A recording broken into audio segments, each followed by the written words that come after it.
Hello all, welcome to my Power BI training. This is for the beginner level. Okay, my name is Naveen. I'm your trainer. Let's start the session now. Yeah, okay. Yeah. Thank you very much, my brother. Yeah. You will see my message. I will just use some time this evening to look at that. Yeah, Okay. let's start with it. So guys, whenever you have any questions, you can, once I finish it, then you can start asking the question. Okay, let's start with this first I one. think the meeting started. Yeah. I see So, that. yeah, let's start with the session, the first one. Okay, let me check and all is there in the chat. Before that,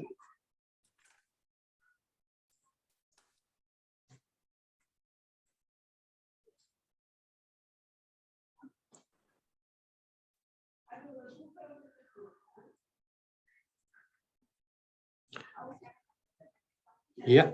So in case if you're not able to talk, you can chat as well. So I can look into it and I can answer your questions. Yeah, let's start with this. So guys, let's be a little bit more interactive before the session. Like how many of you people who are there are already in use or already they are using Power BI as a tool and they want to enhance their skills, or what exactly you people are came here? So that really helps me to understand more about you guys.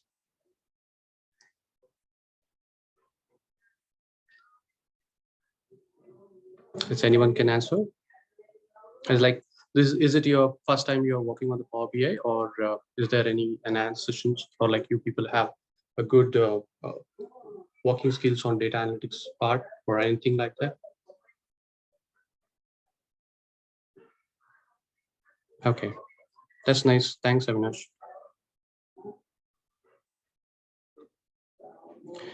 Okay, guys, this Power BI uh, is an individual. Those the people who are looking like they want to become a data analyst like me, and whoever they want to become a business analyst, and even the business development or managers who are already into the organization. They really want to upskill themselves, and it's like the current market, right? The current market is about, it's all about the data. uh, Data is everything. Data is the oil, they say, right? So uh, it's actually what the people who are thinking like, yeah, they want to enhance something and they want to present to the higher management uh, for the upskilling self, or they want to increase the salary. That's the main thing, right, for everyone. So for this reason, actually, this session will be very good for them, and the people who wants to uh, like statistician or aiming to implement their statistic skills, and some of them marketing skills also. So I think most of the people who are into finance team, so even they nowadays they want to present their dashboard, whatever they have done in the Excel, they want to present this in the Power BI. So this will be very helpful for them, and who are already working on the live projects uh, like these people. And after this course, like people, what actually you will get, you can work on the live session, and people who are like uh, uh, who wants to improve their skills, obvious skills. So these people actually they can attend, and they can it will be helpful for them. Okay, and the market, right? The Power BI market it's growing like anything. It's like basic salary. It starts from the 3 lakhs from around in India, and if you see in US part, it's around like 89,000 dollars. Like, so the pay scale is getting increased for them, and it will be like a next boom, and even for the data scientist people, this Power BI will be very helpful. So I think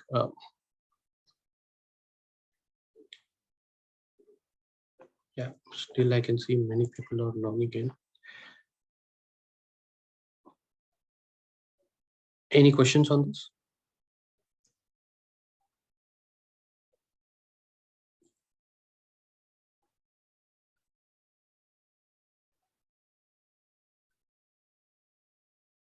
I have a question. Yeah. You say it's like analyzing data. So does it depend the source where the data is analyzed from, like a SQL, or based on a certain application? Yeah. So I'll come back to your question. Your good name? Sorry. Frank. Frank. Yeah, I'll get back to you on this one. Probably you will get this answer in after some time. Okay, probably in the mid of the session. Okay. You're too early to call this. Okay. Okay. Yeah. Somebody. I think somebody is. They can mute themselves. I can hear a lot of background noise. It's good that if you people mute yourself. Yeah. If there is anything, you can ask me in the chat, or you can actually, yeah, you can talk. You can unmute yourself and talk, and please go back to mute. Okay. Yeah. Thank you. Okay, let's go to the next slide. Okay, so I'm a Microsoft Big Data Analyst. I'm in the market, like I'm in the in IT around like 12 years of experience.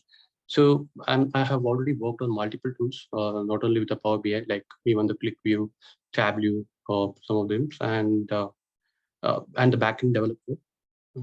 So currently I'm working for an esteemed organization.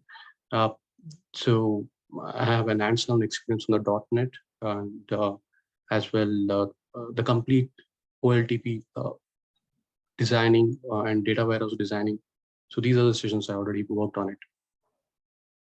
Okay. Yeah. So what will be covered in this course?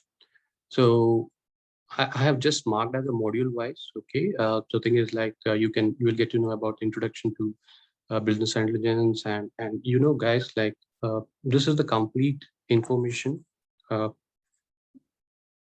where like from the start, from the scratch to end, you people will get to know what exactly how the Power BI works. Not only with that, you end of this course, I think you people will have a good knowledge on data warehouse as well.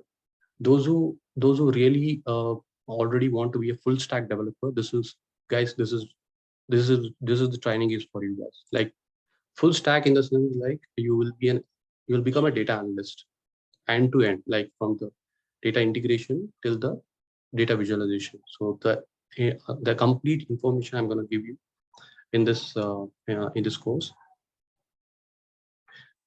So that's the reason we have modified, like we have given in the module wise, the module 1, module 2 till the module 9. You can see here the data extraction and data transformation, how you're going to shape it and how you module it, and how you're going to visualize this data, and how you can use the question answer, like AI is the next generation, like even artificial intelligence has been developed in the Power BI. So how you're going to use that AI in this one.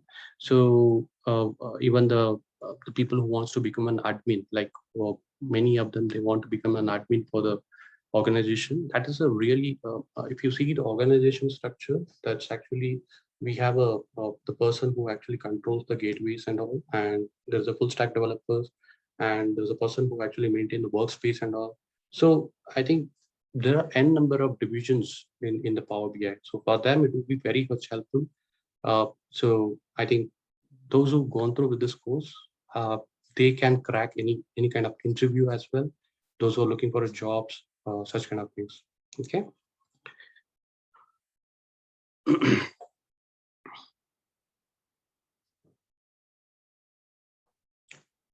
So any question on this one? You people have any idea of Power BI, or you people want what exactly other than this information you are looking for it?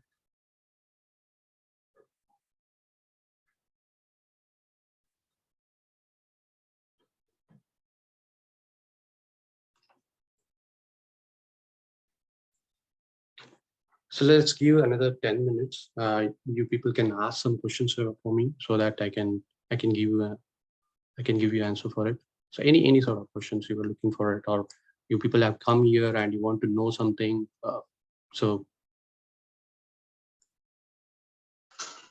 Is it also covers the deployment part, deployment into yeah, the server? yes, exactly. So this actually Oh. covers with the cloud services and all. So how the cloud service works, how the data gateway has been connected, pipelines, all this information I'm going to give. Okay, thank you. Yeah.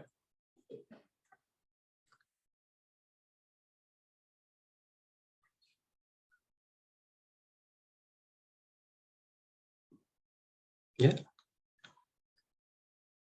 So any finance guys who have joined here, any person who is looking, or not only that, non-technical guys, like I think any the person who was into basic, like they want to improve the, so they want to create some dashboard for the finance teams and all, because I do work for the finance team. So that's the reason I'm just checking with you guys. Anyone is there who is into the finance team, finance background, or they want to enhance their skill in the finance, or all of them are technical people here?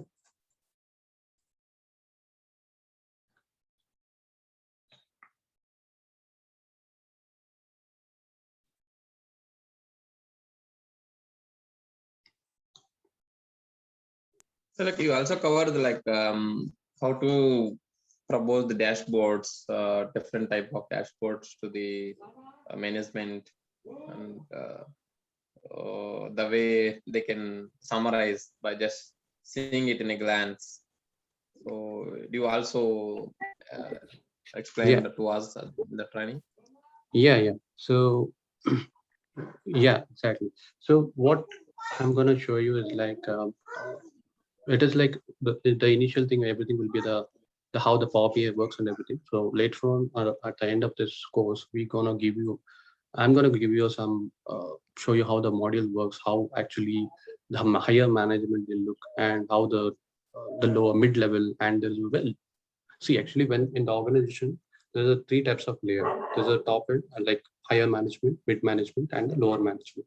Yes. So correct. So higher management, they don't look for any deep dive analysis or all such things. So Yeah. when it comes to the higher management, they look for a very high summary level. For example, I can say, for example, sales, how much of the sales has happened. That's more than enough for them. So they are not going to go drill down to the which product has been sold much or something like that. Correct. So so I'll show you how to present for the higher management, and for the mid-level section, and as well as for the people who actually business analyst guys. So they'll be looking for a very deep drill dive method. So for example, they may look very some patterns. They look for a patterns, what exactly which patterns is working fine and all. So I think I'll show you that level so that it will be helpful for all the three level people, right? Yeah, So in when the you are same presenting any dashboard. kind of dashboard, yeah. So in the Okay. when you're presenting your dashboard, you should always Okay. keep in the mind that your dashboard is going to be present to the higher management and the mid level and to the lower level. Yeah, Exactly. Yeah. You need to target all the audience. correct. All the audience. Yeah. So there are some cases like in an organization, we have a set of standard reports. We do keep a standard reports. Like I hope you guys might have worked on the ITSO. Okay, so ITSO stands for like, so uh, like incident management, request management. Yeah, yeah. Correct, correct. Okay, so all this will be having a standard reports. So when we have a standard reports, we do it will cover all the things, like the people who wants to see the higher management, the middle management, and the lower management. So if in case they are looking for a deep dive, we need to enhance that report and we just provide it. I hope Okay. you are clear about it. Yeah, got it. Thank you so much. Yeah. Aman, in day-to-day life, Okay. So this is exactly I'm gonna do today in the demo. Like, what is the plan is like we gonna create a dashboard of a COVID-19 situation, right? So you people together we gonna create a demo of how to create uh, a dashboard and how we can schedule it. So this is I'm gonna show you in this demo.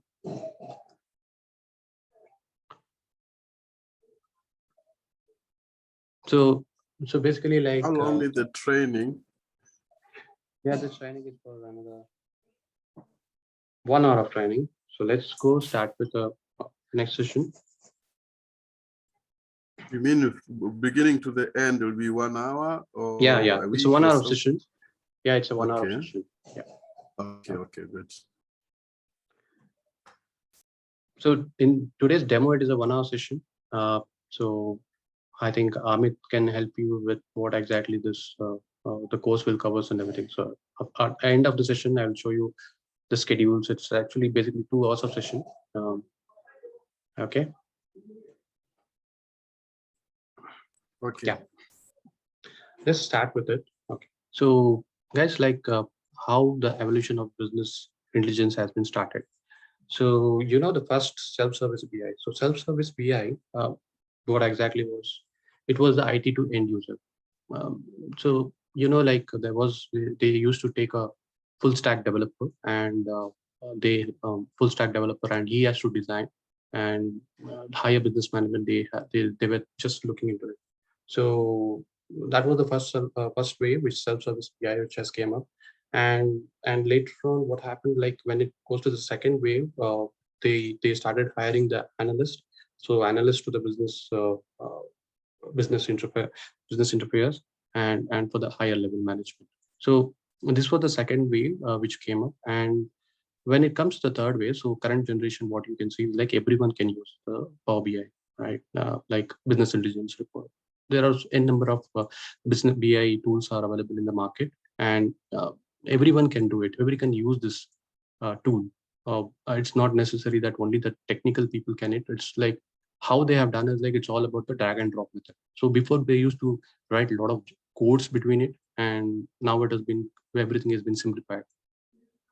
Any non-developer also they can use this. They can use this tool and they can construct any kind of they can do the analysis on it.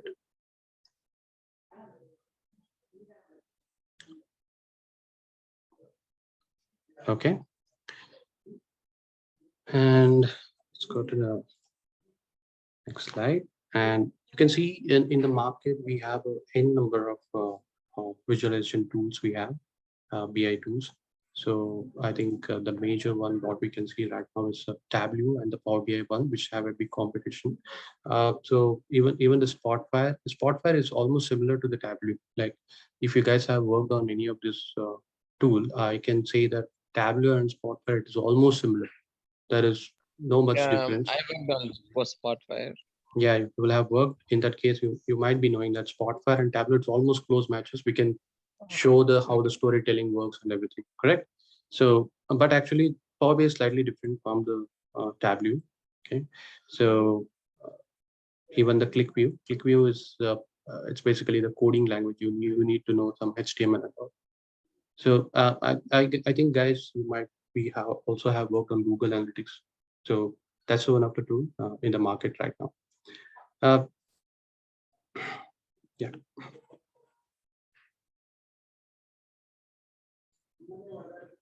Okay. So why Power BI? Anybody can answer why you people want to learn Power BI? Before going into this session, I just want to be more interactive, so that why do you need to learn? Anybody can answer it? Anyone can answer about it? Hi, It's Naveen. Yeah. it's Yeah. more sophisticated and user friendly, Mhm. and in the industry top model, the top Mhm. position, number one position is the Power BI one, because Mhm. it's integrated with multiple RDBMS or NoSQL, Yeah. other relational databases, user friendly, and Even it can Tableau connect is to also, even Tableau also we can connect to RDBM and even the ClickView as well. Yeah. yeah. So Yeah. as of Other I than know, that, like yeah, that's good. okay, yeah. Other than that, what else? That's really good answer. Thanks for that. So other than that, what Also you the can, it's the same flavor of same Microsoft product, so it can easily interact with the SQL Server exactly, compare with exactly. I other. was actually expecting that answer. So O365, you people know that the Power BI is a Microsoft tool, and it comes with the O365. Okay, it is easily connect to all this Excel, all your SharePoint, and your SQL database. All these Azure things are cloud. Azure cloud. This exactly. So these actually made the Power BI comes to the very top level compared to this other tools and all. So it has got its own benefit in the market. Yeah. So anything people want to add on it? Yeah. So like if you see the market, many of them they'll be using a Windows OS, right? So if it is a Windows OS, like most of them nowadays, if you see, they'll be giving a O365 with a O365. Hello, I can hear some noise. Anybody else? Please, can you go on mute? I can hear a lot of noise from.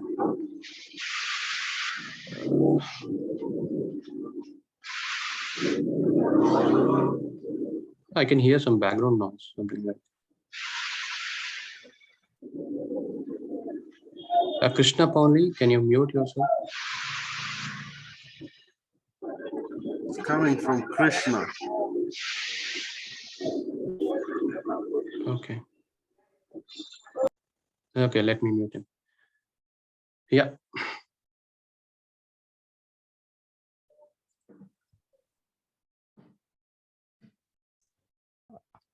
Hi Naveen. Yeah. May I know that this is a open source software or like is it a licensed software? Yeah. I'm coming to that one. This is not an open source. It's a paid one. Okay. So there's a charges applicable for it, and it's not a paid. It's not open source.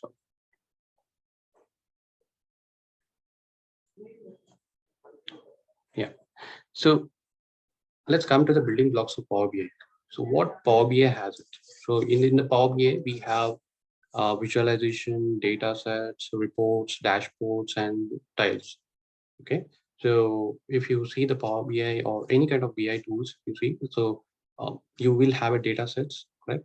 And you're going to create a data sets, and then what you're going to do is like you're going to create the reports, and then you try to do the visualization, and then it comes to the tiles. Like tiles in the sense you how you're going to present this the visualization, and then comes the dashboard. So dashboard is like when you publish this data to the services, they're like how they're gonna use it, correct? So um, so let me explain about it properly. So what exactly how it works, how the Power BI works. So you know that Power BI has a on-premises data, okay? So which is like whatever you design and everything you publish into the on-premises data, and then it will be published to the user. So any kind of the people who can use this Power BI in the mobile app, or they can extract the Excel and they can do the analysis. And this Power BI has got an embedded version. Okay, so what do you mean by embedded version? Is like we can embed the link and we can give it to the users. They can use this Power BI and it will act like a web URL itself. Okay, and this has got n number of connections. You can see there are some around more than hundreds of connections. We have data source of connections. We can give it to the Power BI, and where like the good thing in the Power BI is like you can see the real time data. There is an option called direct query where uh, if you are connected to the OLTP, then you can see the real time data of what is happening in the backend. Okay, that's the enhancement of that's a that you can say that it's a feature, very good feature about the Power BI. Okay, the good thing already we discussed about this Power BI is it's a native Office of 365 integration. If you nowadays I think O365 will have a Power BI installed. If you guys go to the store, or else if it is not there, you just need to go and download it from the Microsoft Store. Okay. And the Power BI has its own app called as Power BI app. Whenever you are designing, any full stack developer, if they are going to design, so keeping it in the like if the users are looking for in the mobile version as well, so they have to develop in the Power BI in the mobile version, and they can publish into the cloud services, so that even the mobile version they can see that when the mobile I think there's a Power BI app. Okay, so you can use even that as well.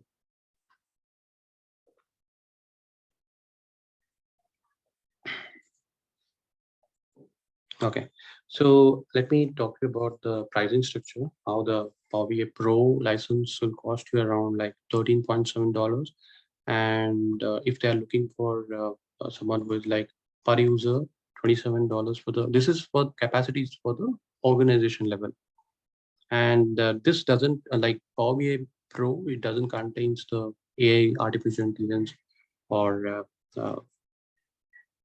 yeah. So many users are still logging in. Yeah, so those who are looking for AI or something about pipelines and all. So all these things won't be available in the Power BI Pro. So these things will be available in the per user and capacity. Okay.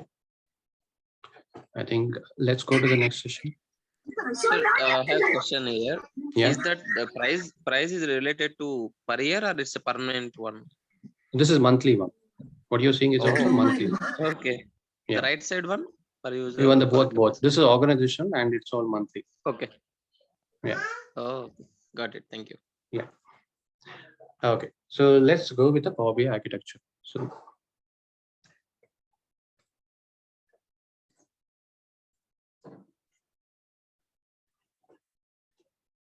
yeah.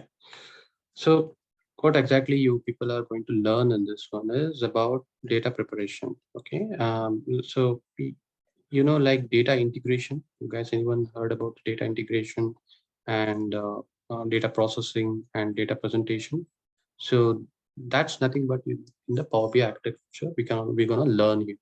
So what do you mean by data integration? So data integration is nothing but so we have n number of source files which is coming from the multiple sources. Like for example, you can see the data preparation in this block. You can see the data is coming from the Excel. You can see from the PDF, CSV, text file, or from the database side, you can see SQL Server, SAP HANA, Oracle. So these are the part is called the data integration. Okay. So these data integration, and it will be moved to the data warehouse. So why data warehouse? Anybody knows why we are loading into the data warehouse instead of we can use OLTP? So data warehouse, we can store the historical data. So where we can store like of historical data compare with the transactional data. Correct. So we can report and We from can the do the data analysis. warehouse. Yeah, correct. Exactly. This is what I was expecting. Correct. So yes, the data warehouse is nothing but we can store all the historical data, and what we do here is like we do all the we compare with the OLTP version, and we do all for the analysis purpose. We need some more data, or this is like a place where we keep not to day-to-day actions. It is like all the historical data we can keep, and we can do the analysis. So majorly data warehouse is used for only analysis purpose. Okay. And those who are in the big data, those people also, they'll be using this, and data scientist people. Okay.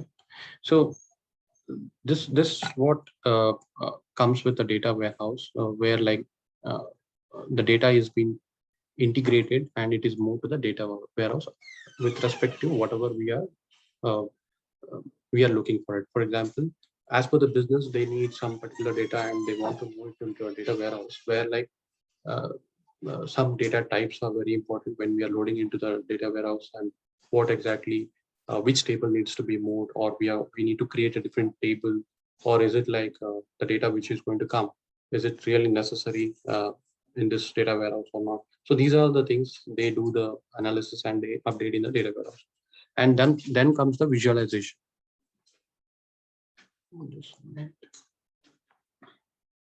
So what exactly we do here in the Power BI? Okay, so here comes actually the Power BI. So Power BI, we take the data from the data warehouse and we start doing the preparation. So preparation in the hello. Somebody has any question?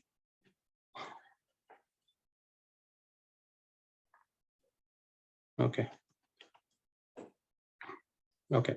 So what exactly we are going to do here? So we're gonna do the preparation. So data preparation, and then we're gonna do the presentation to the visualization as per the business need.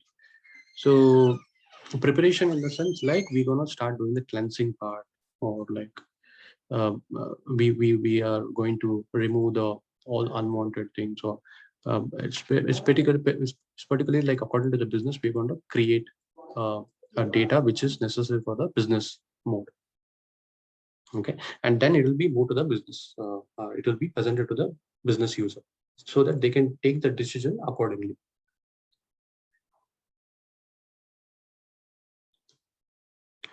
So any question on this architecture level? Hope you guys have understand. Any question? Hi, Naveen. Yeah. I am not understanding about the data warehouse. Can you brief me about that a little bit? Yeah, sure. So see, data warehouse is like it's a database.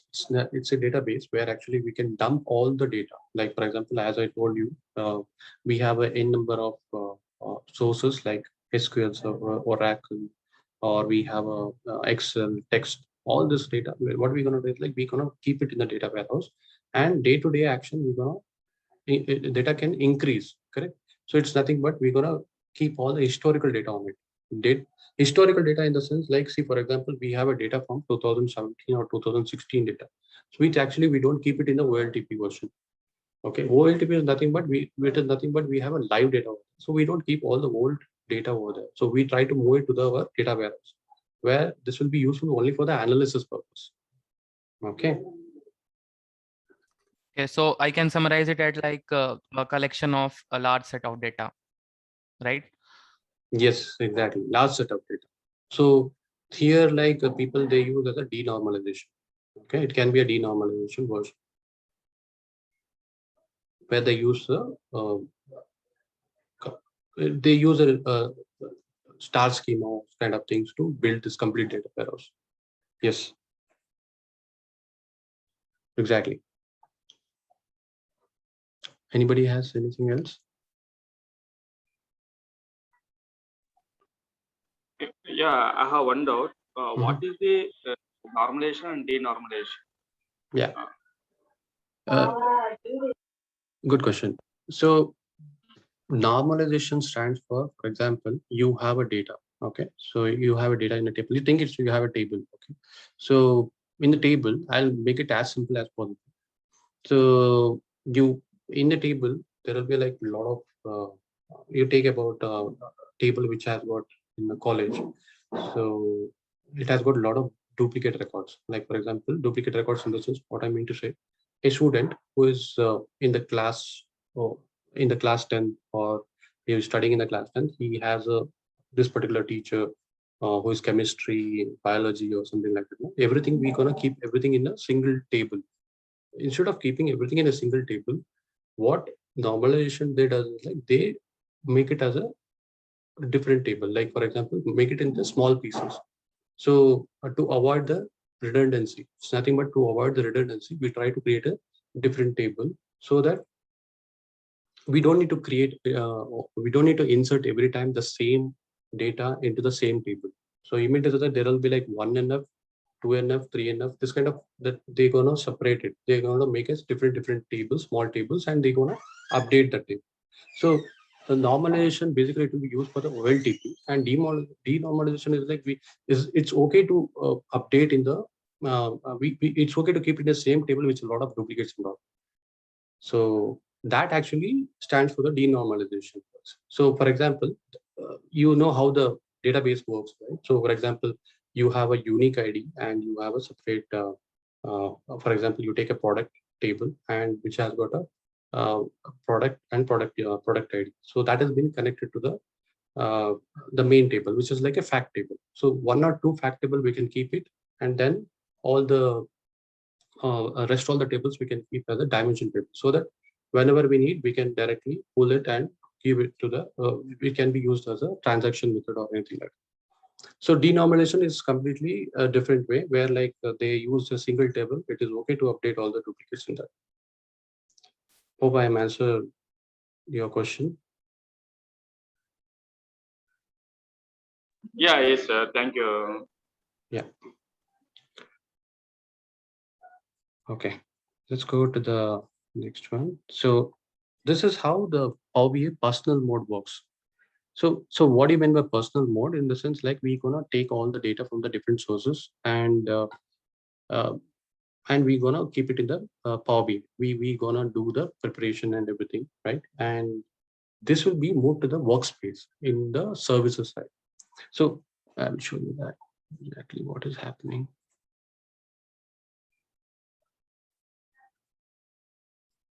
Yeah.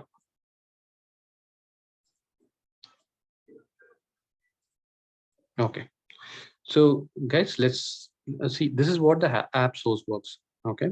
So what exactly the app source is, like we have a number of apps will be working, and there seems to be some source data, and we have a so basically there are a lot of number of data sources we are available in the market, or it's available.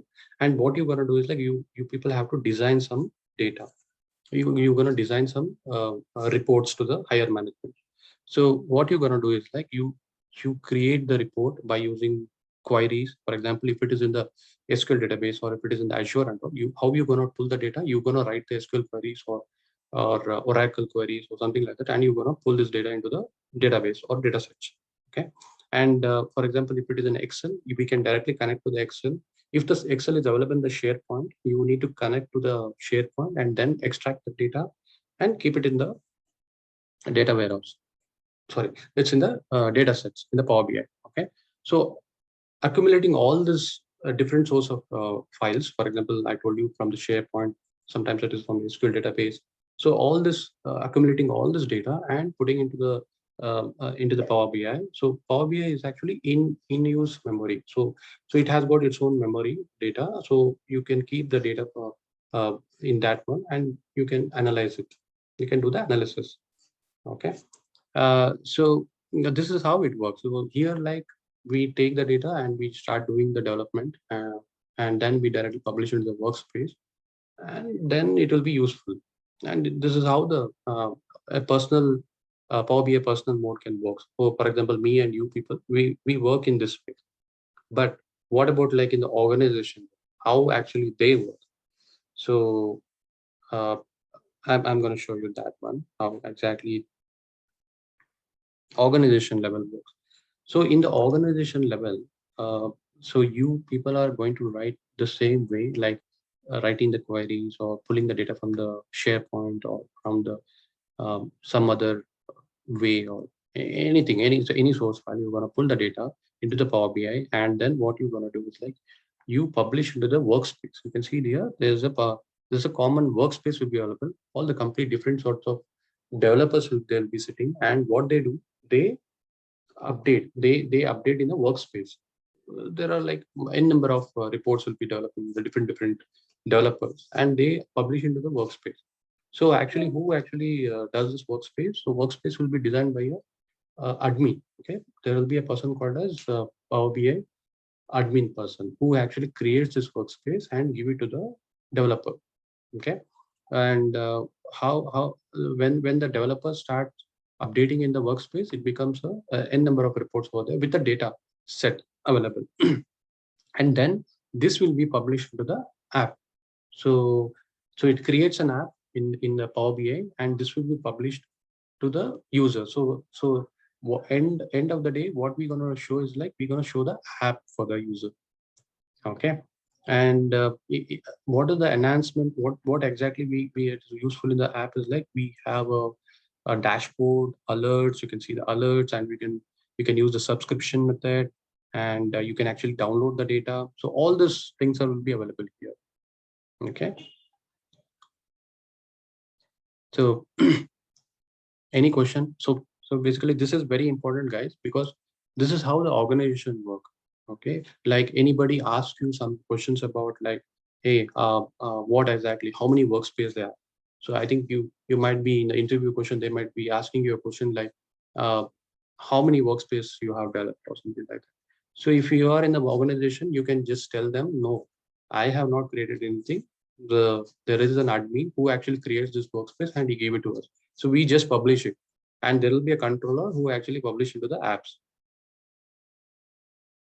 Okay. And even the gateway also, we don't create any gateway when it comes to the organization. There will be a person who actually creates the gateway and he maintains it. Yeah. So good part about in the Power BI is like they have a good services, community services, and they actually a lot of blogs are available to read and learn and everything. And the 24/7 support is available for the organization level.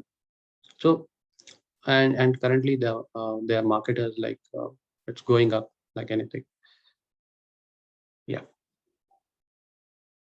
guys, anyone wants to know much about this one, or like you people have understand?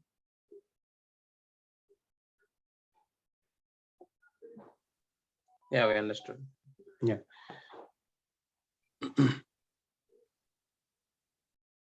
So anybody is working in the in a big sector organization here? Anyone who is already a developer or something like that? He has come here to learn Power BI. Yeah, Naveen, I'm Pawan Surya. I'm working in Intertest Group as a database full database administrator. Okay. Nice.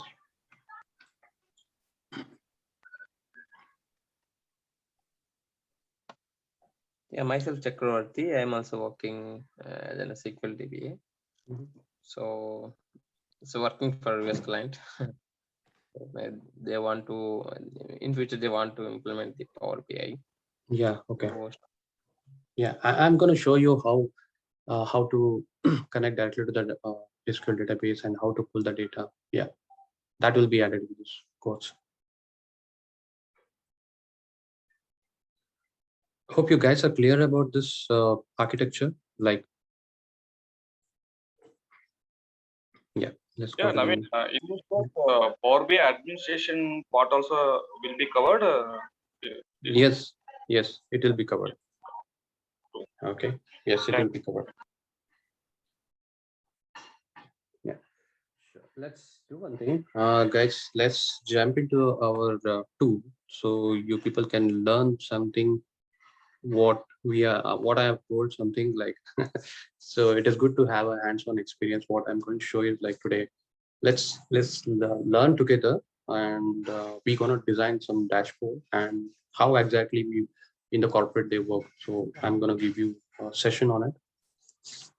So everyone has a Power BI installed in your system?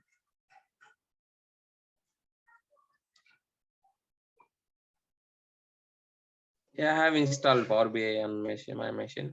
You have installed, that's good. And the rest all, so we can design together so you people can learn how to design a dashboard. So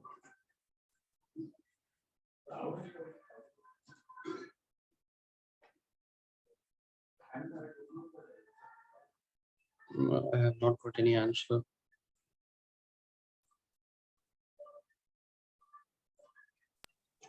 I have Power BI installed. Okay, you can just chat over here so that it will be interactive more.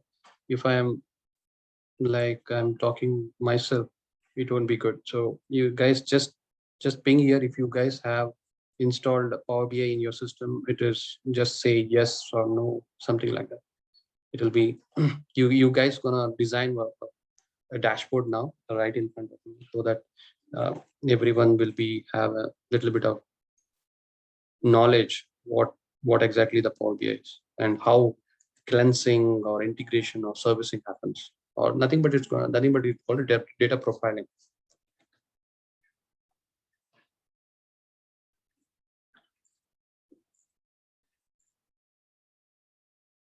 Okay,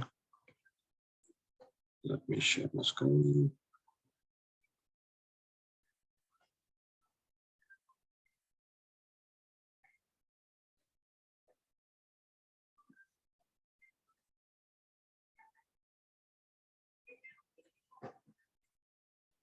Are you able to see my screen? Power BI tool. Yes, yes.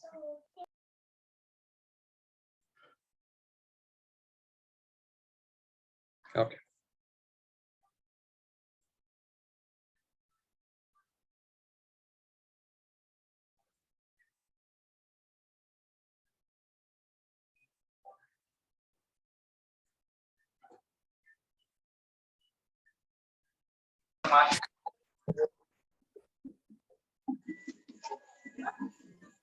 Okay. So, guys, if you don't have a Power BI in your system, if you can go to the Microsoft Store and directly you can download the Power BI tool, or else you can download it from the site. Okay.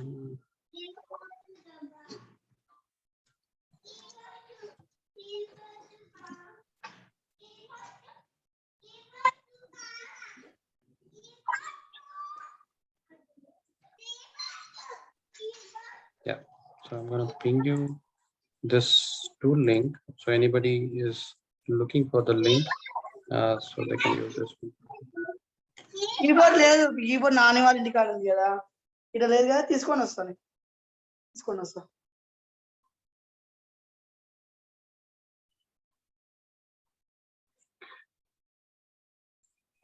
Do you recommend to have a 64-bit version of Power BI or a 32-bit version?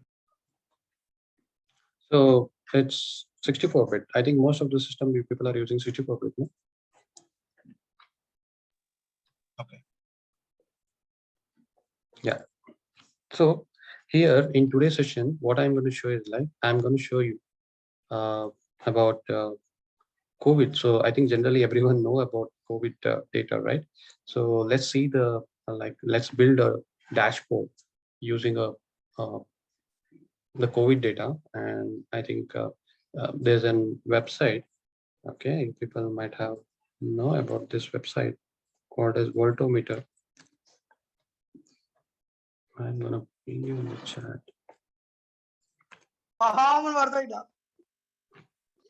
Yeah.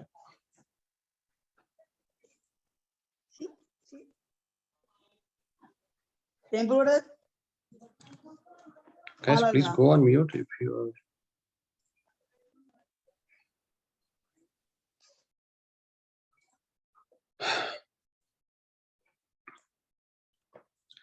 So are able to everyone are able to open that link which I have passed?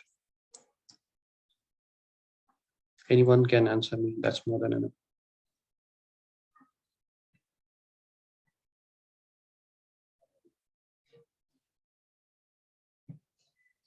Yes, okay. Yeah. So what we're gonna do is let's take the data of it. There is a web link. You can go to the let me explain you what exactly is in the Power BI. Okay, so Power BI has got a reporting tool. This is actually the canvas part where you can drag and drop all the tools. Like you have a stack bar chart, you have a stack column chart, so you have cluster, and you have a custom column chart, pie chart, donut chart. So all the visualizations comes over here, and you have a data here. So whatever the data sets you're gonna you're gonna take from the source file, so it will come in the data set form. Okay, and then comes the modeling. So modeling, basically what we do in the modeling. So the people who are already in the who are working in the database side or anything, they might be knowing about how modeling works. It's a similar way what we do in the Power BI. So actually, I suggest you people to go with the star schema model because it has got its own advantages. Where like using the fact table and the dimension, it reduces the uh, query runtime. So if it's really benefit for the developer. Okay. I think everyone in this session are developers, right? That's what you told. I have not seen any person who is like a non-technical person. If it is a non-technical person, I really help you. I will help you guys in the other way. That's the reason I'm just checking with you all.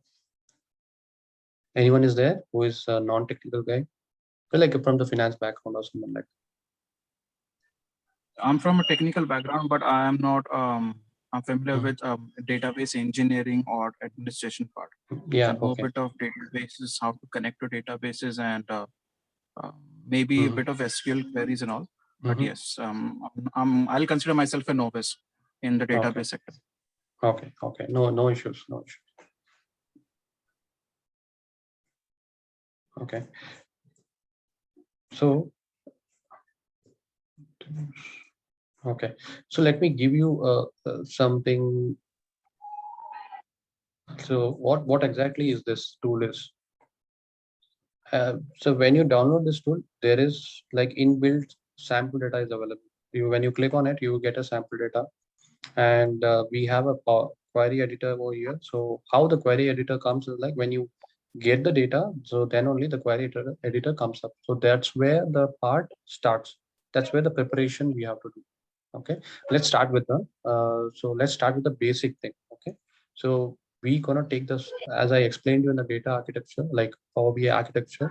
So source is nothing but which I already pinged you in the link. That's called we're gonna do a analyze about COVID data, and we're gonna create a dashboard.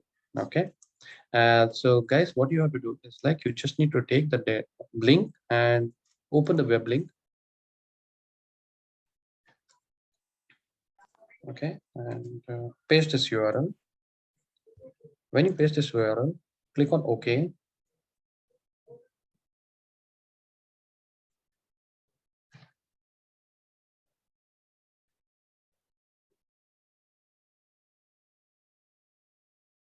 So what exactly Power BI has done? Anybody has any idea that when we click on OK, it actually goes and takes the data from the table, whatever the table is available in that in that website. So it goes there and it takes the data, whichever is the table which is available. Okay, I'll show you how it works.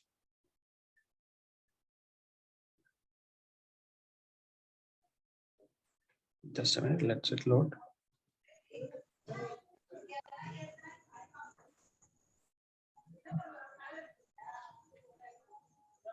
Yeah, can you see this? HTML tables.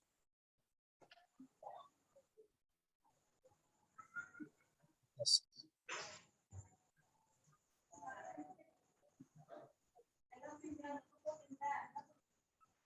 So what we do is like we start analyzing this data. So you can see there are I can see 10 tables that have been captured by the Power BI. So what exactly it happens when you I'll show you light off under. Yeah, so I'll show you how exactly this works. So let me show you the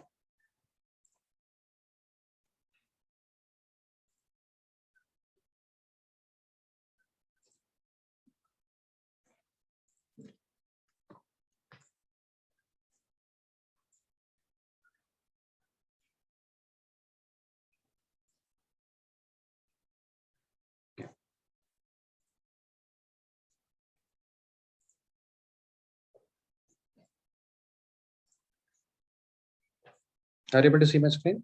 So there is a table, guys. Can you see this?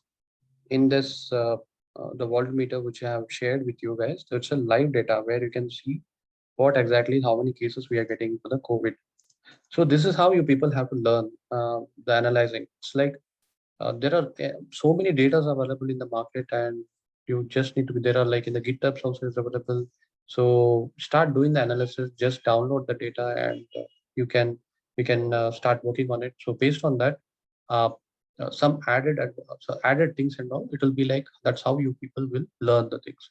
Okay, so what exactly it does is like, it comes to this website and it goes and search for the table, where exactly the table is available. So if you go and search for the table here,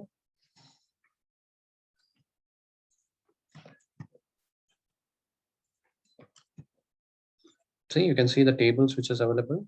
So it directly goes there and fetch the data from the table. All are in the HTML format. Okay.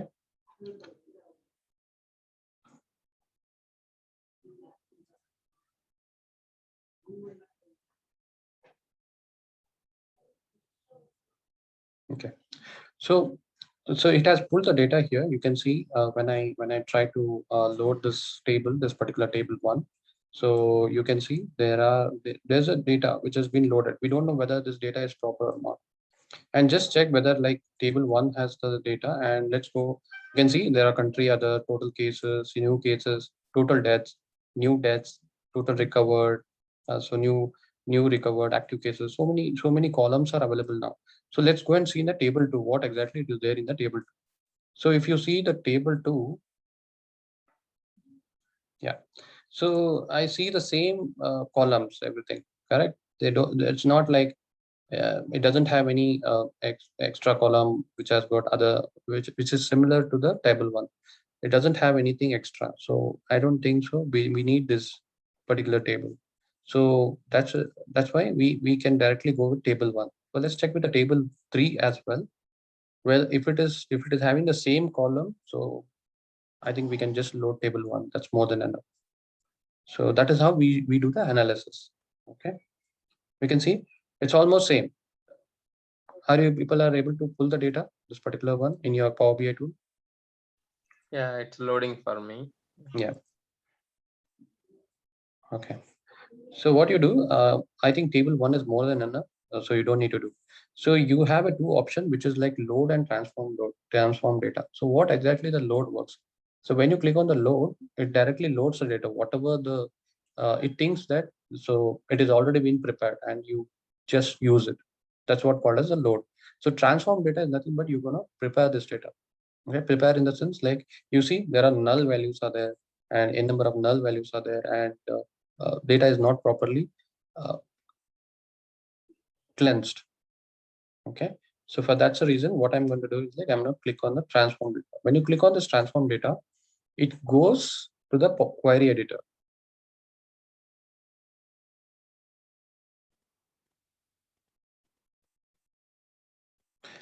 Can you see, guys, this has been gone to the query editor. So what exactly the query editor is used for? The query editor is used for to prepare the data. Now it is the time to do the preparation. So actually in this course, I will walk you through all the things, what exactly, which is how the merge works, append query works. But in this demo, I'm going to show you how the preparation we do it. Okay, in actually in the corporate or anything, how do we analyze the data? So let's like I'm taking very general one, which is everyone knows about the corona things. You people might be knowing it. So that's the reason. See how as a data analyst, how do we understand this data and what are the challenges we face when we get this data, correct? So I'm going to tell you that one. Okay. Okay, let's see. So what you guys have seen here. So when you download this data, you guys have been downloaded it. Anyone? I think my laptop is slow. It's slow, still Yeah, no problem. loading. Anyone else? Anyone else has downloaded this data?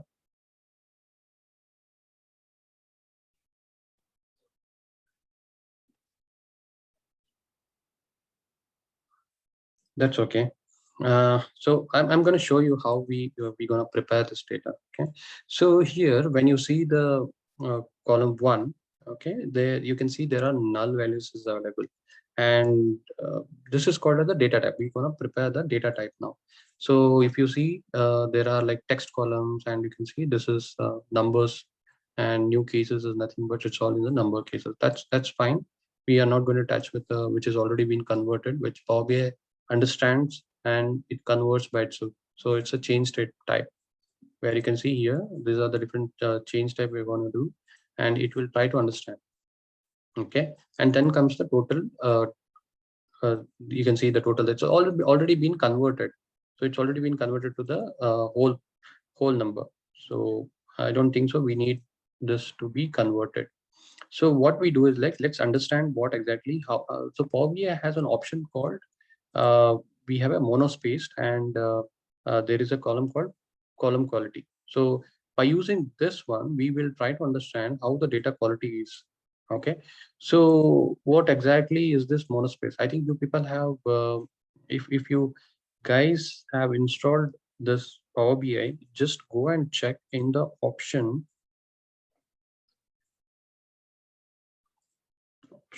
settings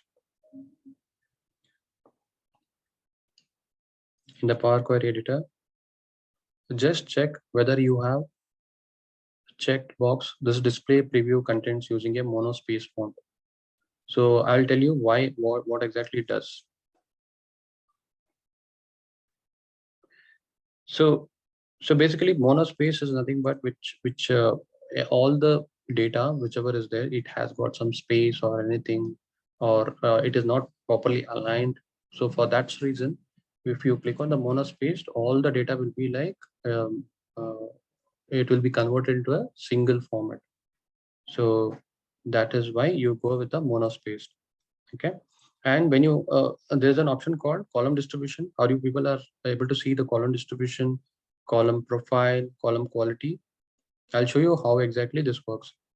Okay, so when you click on this column quality, you get to know how many errors are available are there in the particular column. You can see there are 7% of error is available, and you can see this is like 1%. There are so many. All these columns has got some percentage of empty spaces. 74%. I don't see any error here, but there are a lot of empty spaces available in all the rows. So our next task is to remove all this unnecessary things like the empty spaces and all. We have to make proper cleansing of this, and then comes the I'll show you what exactly this column distribution as well.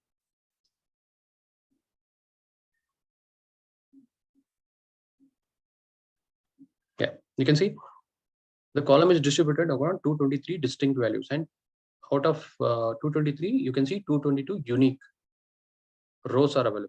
Okay, and in this particular country column, I can see out of 231, 230 has been unique. So you get to know how the tables are being arranged, how this particular column has been arranged. Okay, and when it comes to the column profile, is nothing but you get to know how many. When you click on any particular row, for example, I'll just check country one. So you get to know how many what all the data is available, like count wise, error wise, this empty, distinct. So how many distinct? You can see empty is one is there, correct? So this actually gives you the profiling. This is how the profiling will work. Okay, so guys, you have any doubts, please you can ask me. These are quality checking thing, correct?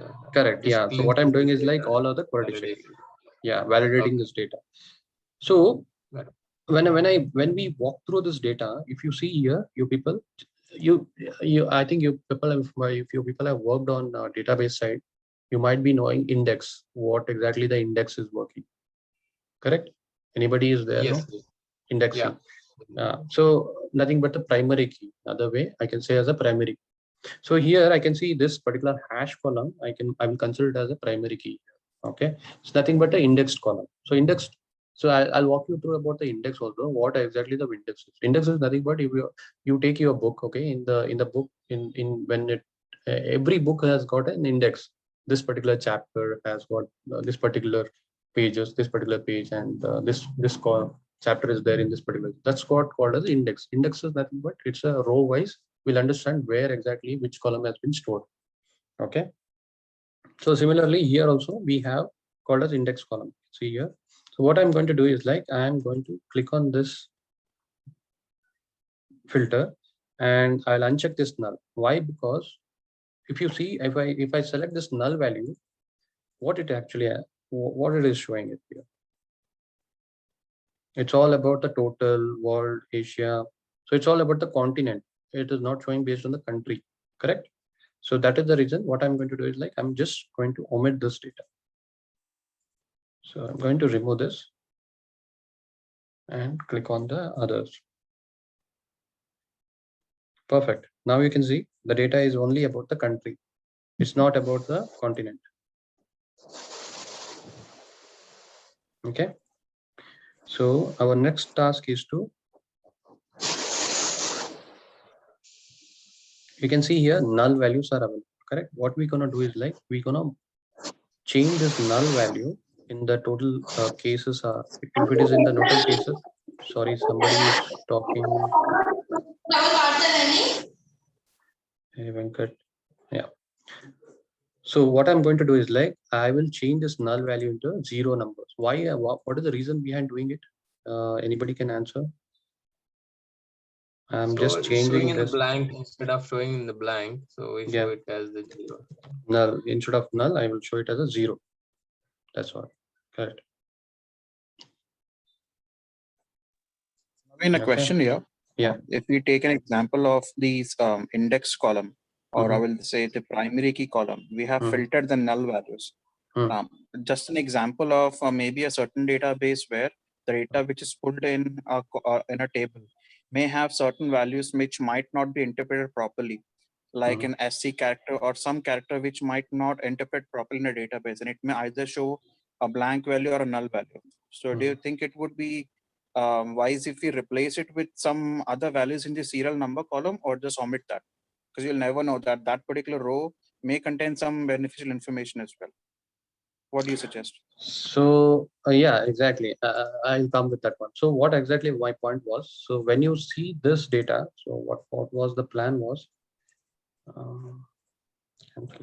example, that's a good thing what you have told. So before replacing it, I'll show you the other way.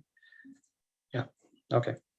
So before removing this data, what I tried was like, I just clicked on it and I tried to understand what data it is. Okay. And you need to understand this. This is how you have to work. Like, so okay, this is about the world, right? The complete the world cases, how many cases it's been pulling, and continent wise, and it's a total of it. So we don't need this kind of data. So exactly what you're telling is correct. What I am going to do is like, I'm going to replace this, copy this data, duplicate this data.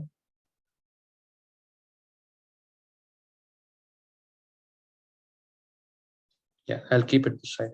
I'll show you what is the plan was. This is all about the continent. We can get directly the continent here. So I don't need to worry much, correct? So this table will become a continent and this table will become my country level. Hope I answered your question now.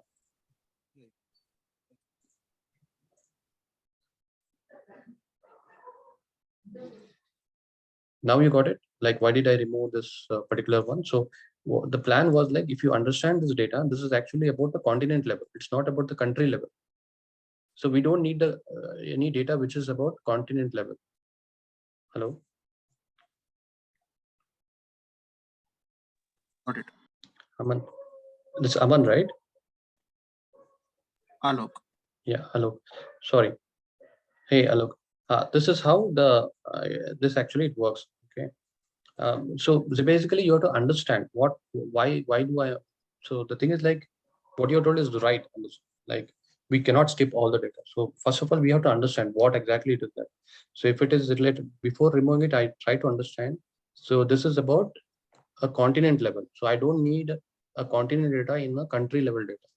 So that is how I am just separating this data based on the country level. Okay. So I'm going to change this. You can see the properties and below you can see a name, and I'm going to change this table name as a by country. Okay. And here I'm going to change this one by continent.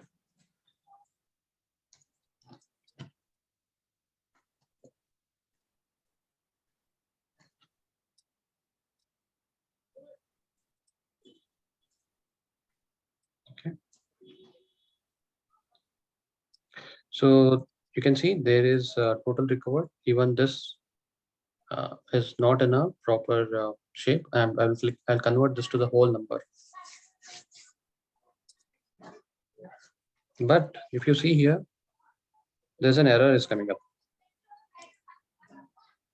So what exactly is this? When you click on it, you get to know what error is that, why it is coming. It's because like we couldn't convert to the numbers. That means it has got a text called NA. So what we have to do, we just need to go there and replace that NA with a 0. So what I'm going to do is like, I'm going to remove this, and my next objective is to just right click on this data, and the same way just replace this value NA with a 0.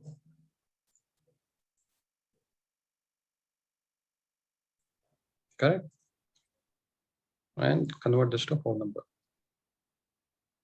Yes, this is how it works. You can see here now, drop down and just check the data has been cleansed properly. Yeah, similar way, we have to do it for the new records. So I can see NA here, even here, I will replace this value with a NA 0.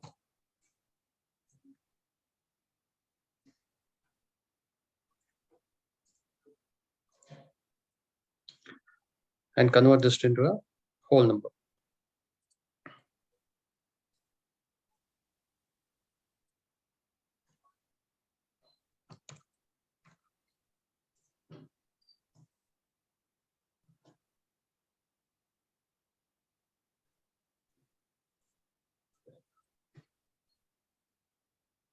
Yeah, I think I've done it for active cases, serious, critical, and this has already been converted. You can just check. So you can see there are null values also available. I'm not bothered much. And then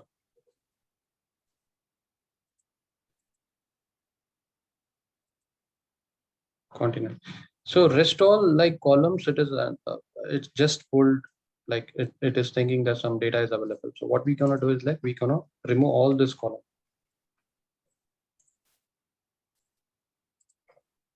We don't need this data, this particular column. And then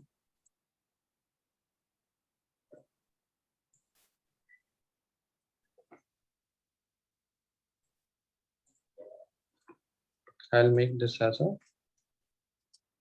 primary ID.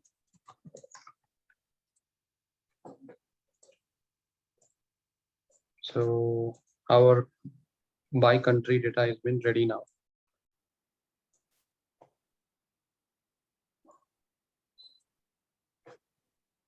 When I can see in the null cases, we are also just replace this value null to 0.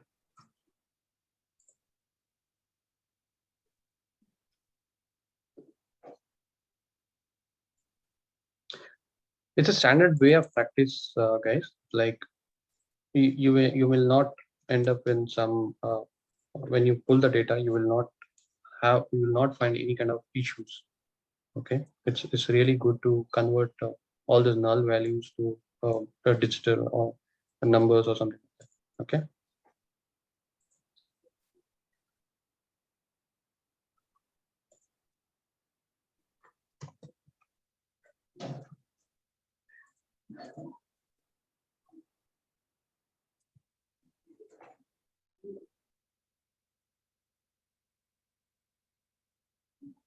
Yeah. So let's go to the by continent. If you see this data, what you guys can understand, what we can do.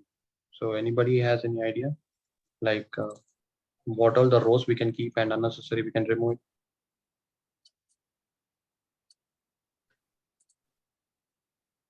Hello. So country we can remove in the continent. Country. Yeah. No, now Remove you the can see total. continent. You don't see any I guess we countries. can No? remove the total and the Yes, blank row. continent.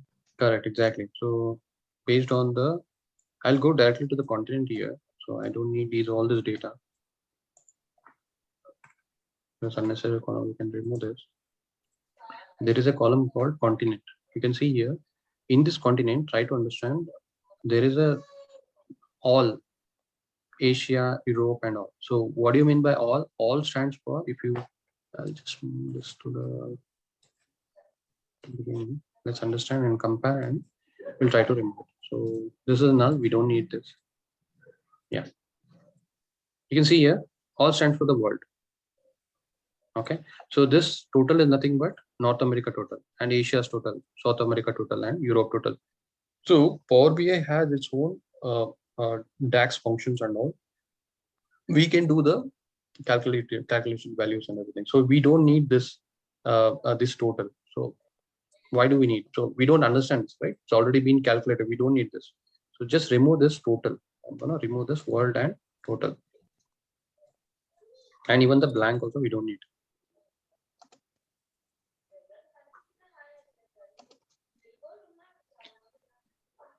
Yeah. Now you can see data is very neat and clean.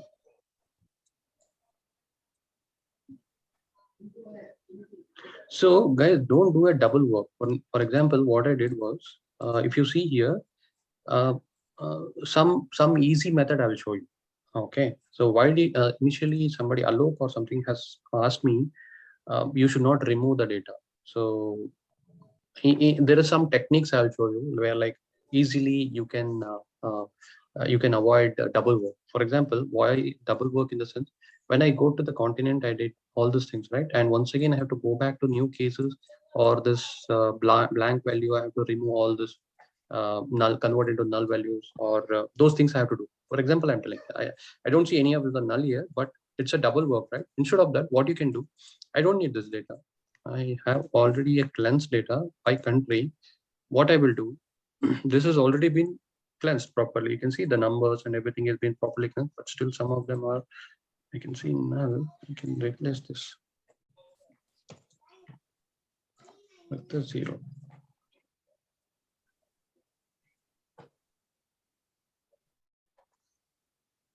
Yeah. So this actually will avoid you double work. So before doing any understanding the data, don't try to remove or something. And you in your mind, you should have a knowledge like, yeah, this particular data, when I'm working on it, let me cleanse it properly and then do the duplicate and remove the changes. So, okay. I'll show you what exactly I will do now.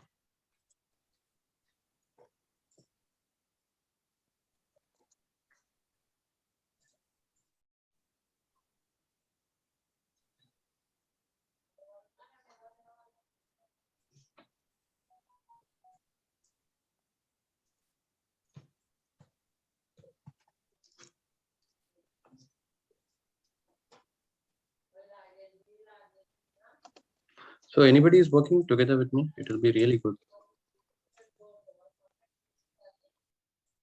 Yeah, I'm working. Okay.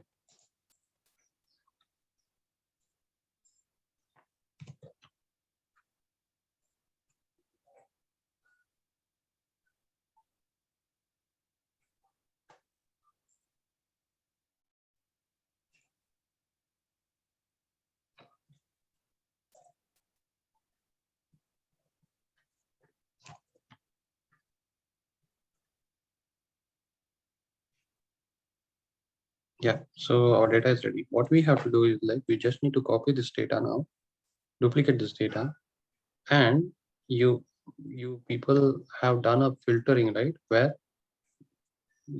one of the part we did a filtering here. Do you remember?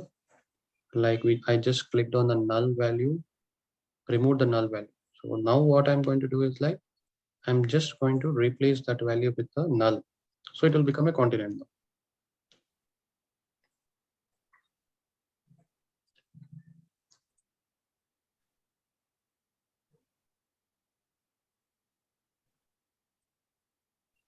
Just a minute, it's getting hanged.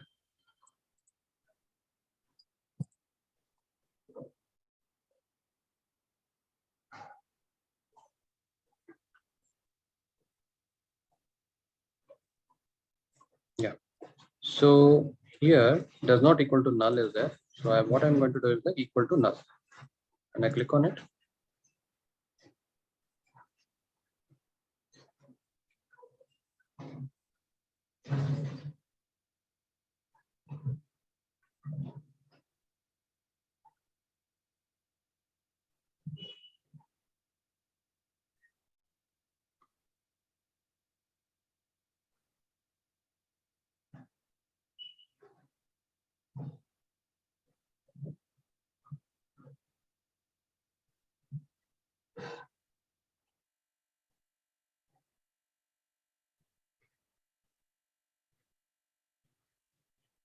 It takes a little bit of time because most are yeah. Now can you see that's been removed, and I'm gonna do the same thing in the country column. I'm gonna remove this world. Instead of going with the country column, let me go to the continent and remove this. Okay, I'll tell you why. The reason I'm taking continent, because whatever I'm doing this data, I'm not taking based on the country. I'm actually taking based on the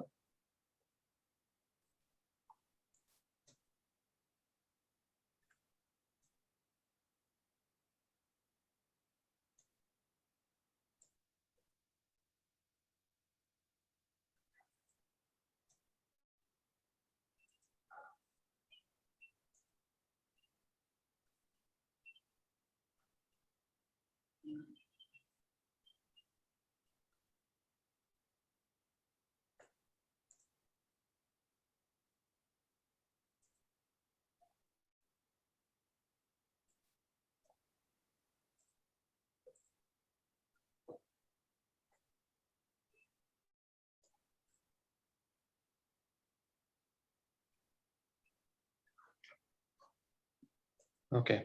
So don't touch anything when you are working on it. Just change the filter to equals to null. That's it. And just click on the last whatever we did the changes, so it will automatically pulls up. And then I have taken only the continent. So any idea like why should I take only the continent instead of country?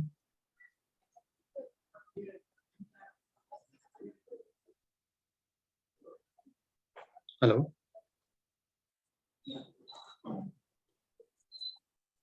I'm going to remove this and all, and let's click on OK. Yes, continent data table is ready. Yeah, I can see here now. Still, I can see the total. So on the country level, you remove the total.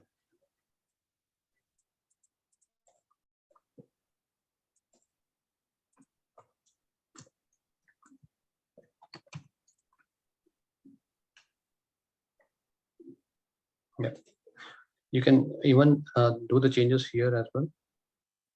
The query editor by country. Okay, my data has been ready now. So what I'm going to do is like I'm going to apply this, close and apply.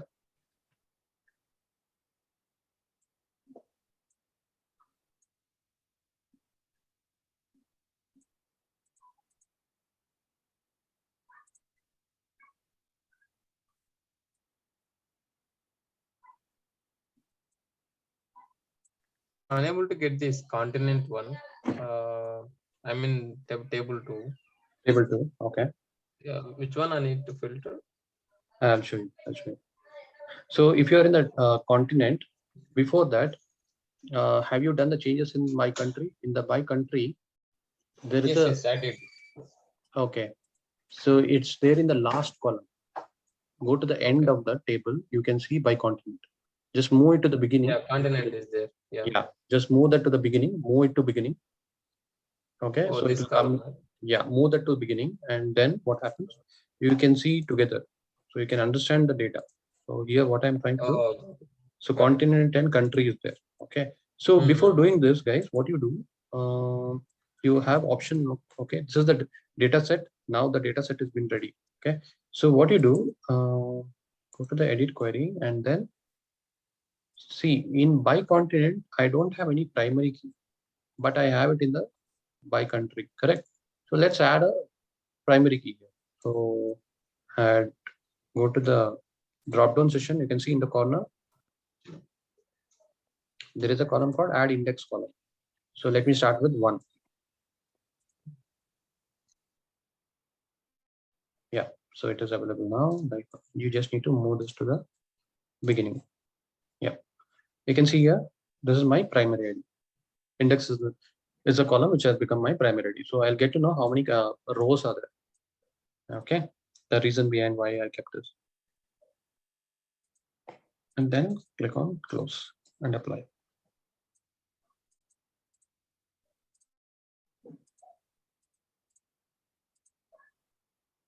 Like in continent also, I'm getting all countries. How do I filter only the continent? Only the continent. Okay, in the drop down. Hmm. So can you see that in the drop down?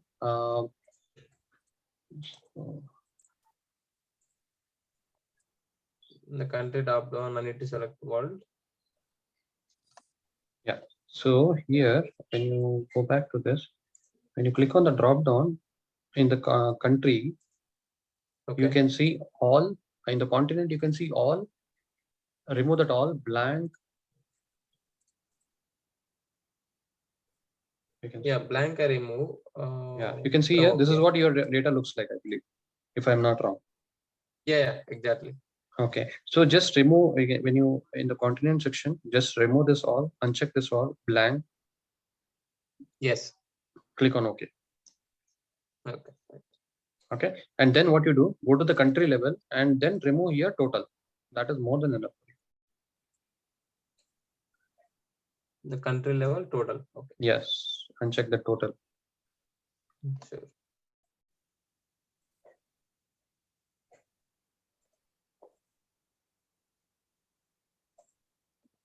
So my data is level, I did not see any total values. All country names are there. In country names are there in the.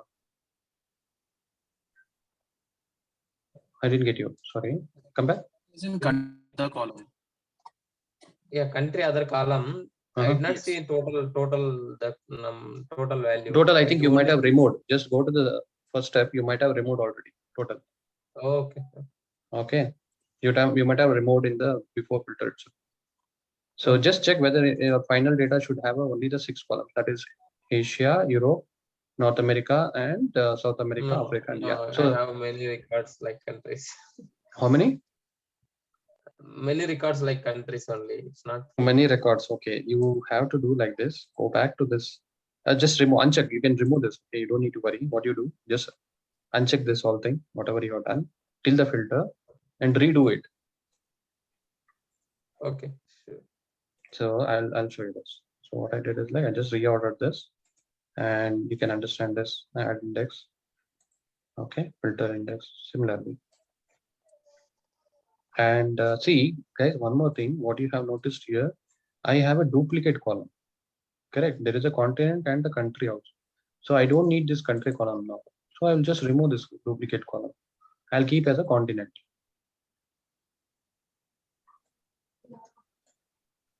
Okay.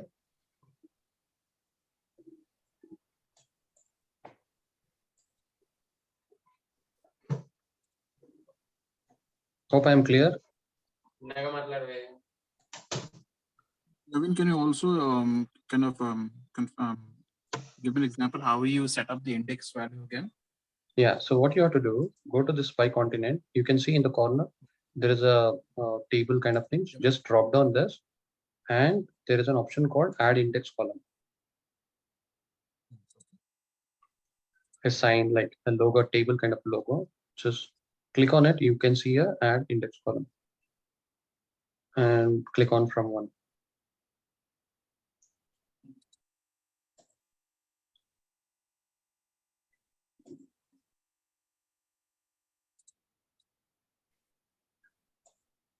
Even you can do it through the add column. You can go to the add column. There is an option called add index column. Even you can do from here. So you don't need to depend on this. There is a two options are available. Either you can do in the corner. There is a logo called table kind of logo. Even there you can do, or else you can just click on this drop down and you can do it. Okay. So it was doing it right. So I hope Alok was able to do now. Yes. That's right.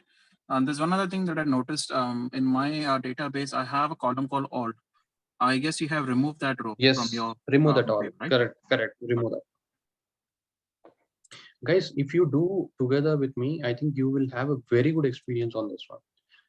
Okay, like what I was trying to say, if you do together, like it will be an added advantage. So when you go back to your home, you spend some other data, and you can show me that. So that's how the course will be, and I can help you with some of the DAX queries. If people are struggling, we can come up with some projects, something like this. Yeah.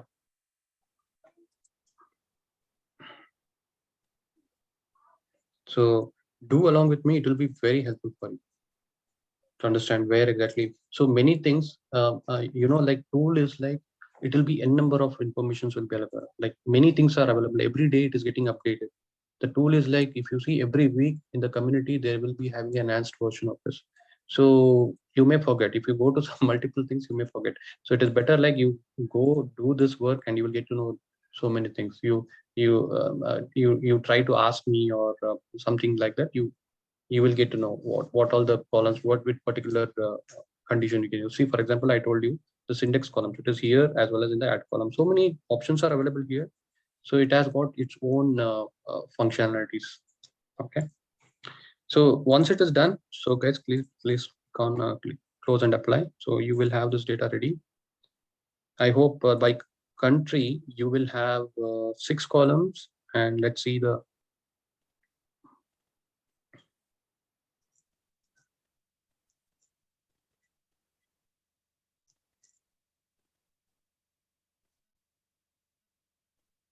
yep, it has done.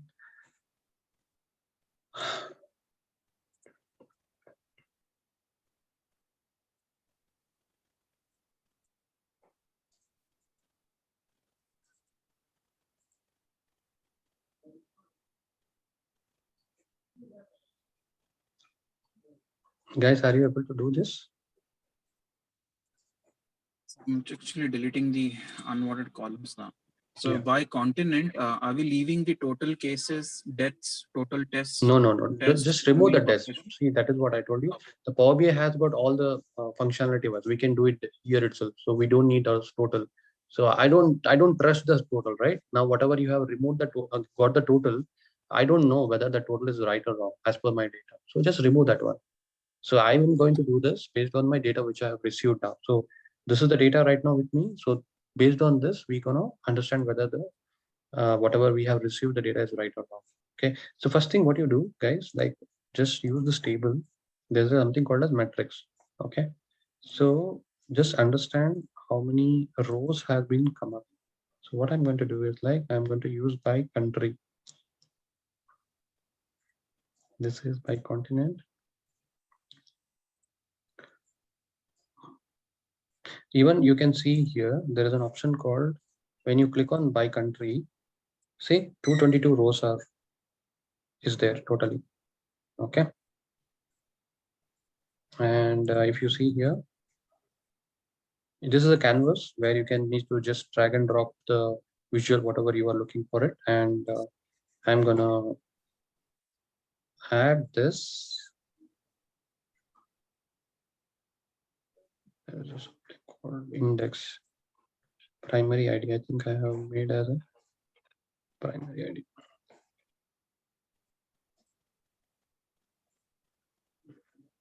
You can search here in case if you are not able to find.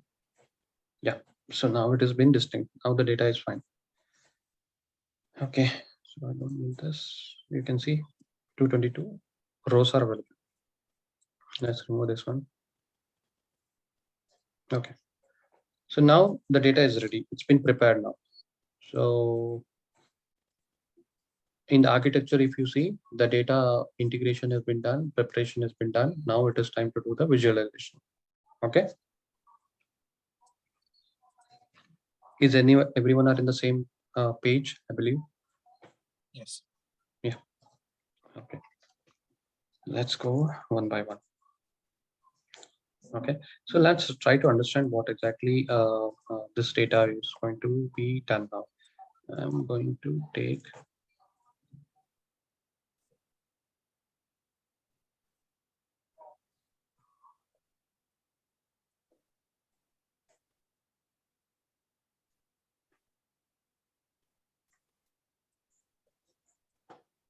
Let me take this continent. Okay. So before doing this continent, so in Power BI, we have an option called when if there is a global data, if you're looking for it, like this map, if you want to use this, so inbuilt options are available. Like it will convert by itself. It will convert to the location or like country, which country does this belongs, or like which I think country wise you can see. For example, when I see the drop down option, there is an option called country and continent. Okay, you can directly convert this into the continent category so that Power BI will understand, yes, this is a continent. Okay.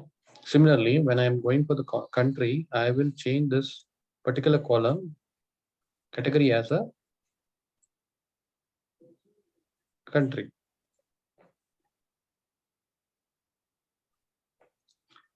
I think I have taken 40 more than 20 minutes. We'll finish off this one. So country, yeah. So what I've done is like I just changed the data category as a country. You can go to the column tools. So from the home, you click on the column tools. There is an or else you just need to click on it automatically.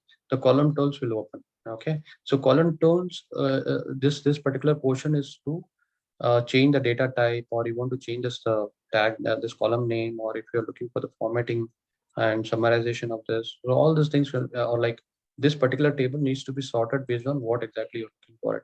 If it is a date column, we could have gone for this, but we don't have any date.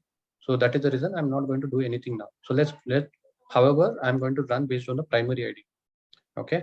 So if it is a primary ID, sort by the primary ID. That's fine with my data. Okay.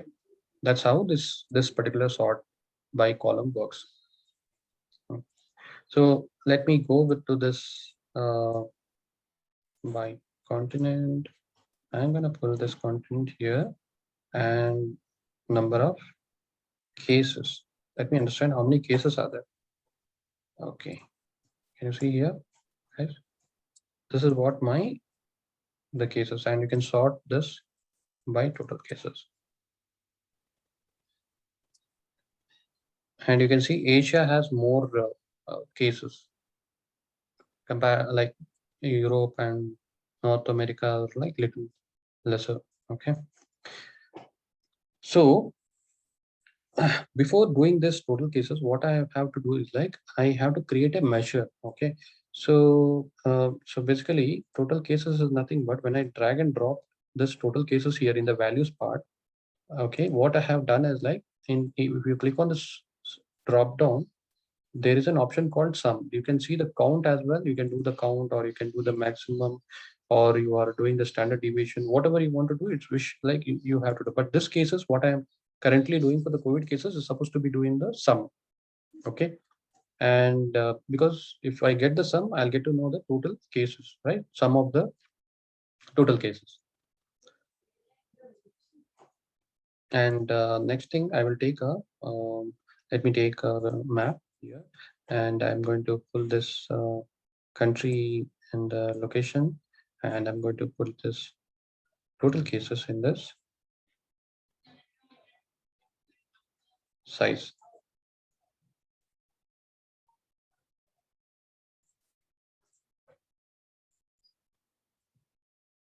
Are you able to do it with the same thing?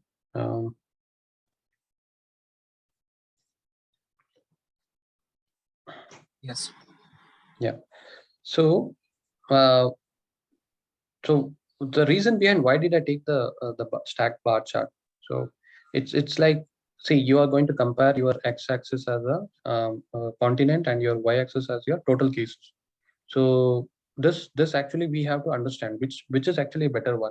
So we can go with the horizontal as well, stacked, but if it is like a stacked one, we don't have any comparison wise. When you are doing a comparison, I can go with that, or else you can go with the bar chart as well. Okay.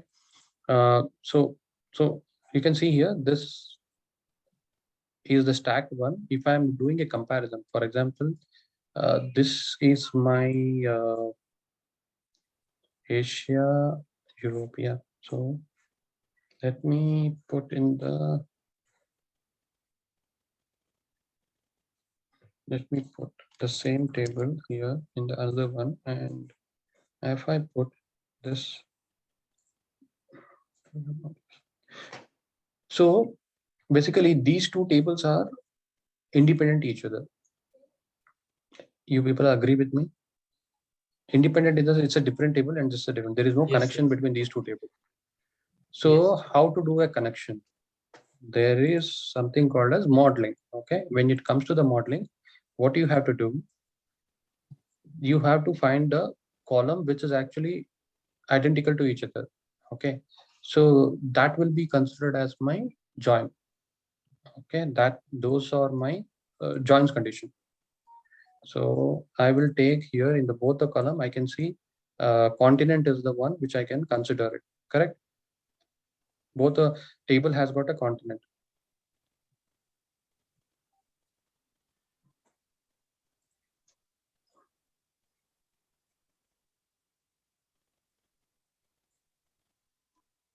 So what I will do, I'll just connect with this continent to country. Yeah, you can see one on, you just double click on this and you get to know about many to one. Anybody answer why it is many to one? This is by country. One continent will have multiple countries. Perfect, perfect. Nice, nice. I think you guys will learn very soon. Okay. And then I think I have not converted this continent. So here you just need to click on this. You can't see this column tools in the modeling. So you need to go back to the canvas, reporting canvas, and there you need to click on this continent and just change this to continent. So category. So I just changed the category as a continent.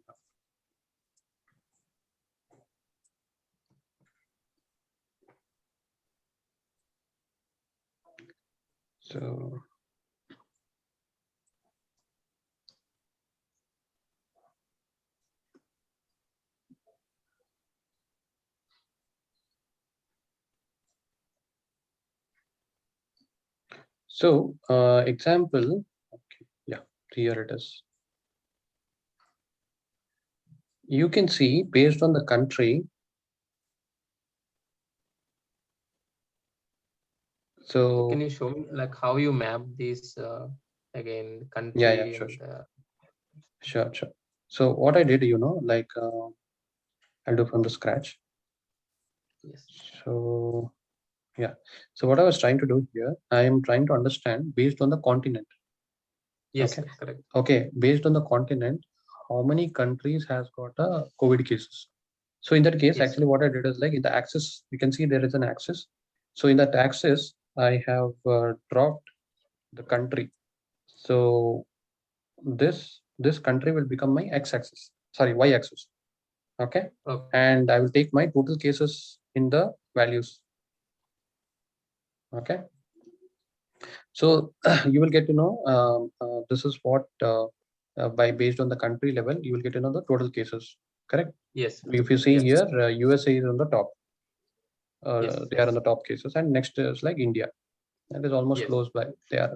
So now if you select continent in the legend section, so this coloring you can see which if you see the Asia, if you click on this Asia, whatever the country which is belongs to Asia, it will highlight. Yeah. India, Turkey, and Iran, Indonesia, so many other. Got it. Okay, similarly, and if you click on the Australia, yeah, I think only the Australia is there, and then you click on the Europe, so you can see Russia, France, and all. Similarly, North America and South America. Okay, so we get to know based on the continent by this coloring method. So this tag, what you are able to see in the top. Okay. Yeah. So what I'm doing to do it now is like.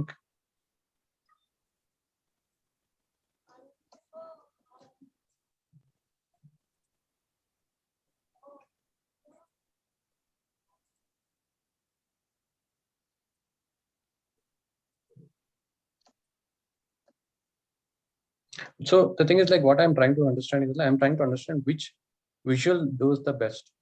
So this is what your part you have to do. Like you have to understand whether I can, if I represent using the stack chart, whether the I'm able to convince this in the storyline.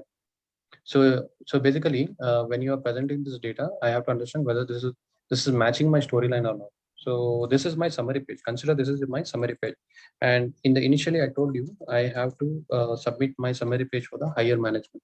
So think you are a manager. What you exactly you'll be looking only for the total cases in the which country or which continent. Some people they don't look for the country, correct? Yeah. So they want to highlight how many cases are there, and they want to know how many deaths has happened. That is what they are looking for it. Okay. So for that, what we can do is like, let me create a card here. Okay. So what exactly the card will does is like it actually shows you the total number of whatever the numbers you are representing, everything it will be shown you. So for this, what I will do, I'll create a measure.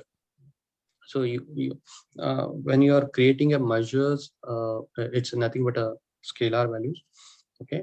And what I'm going to do is like by country, I'll take new measure, and I will do the sum of by country.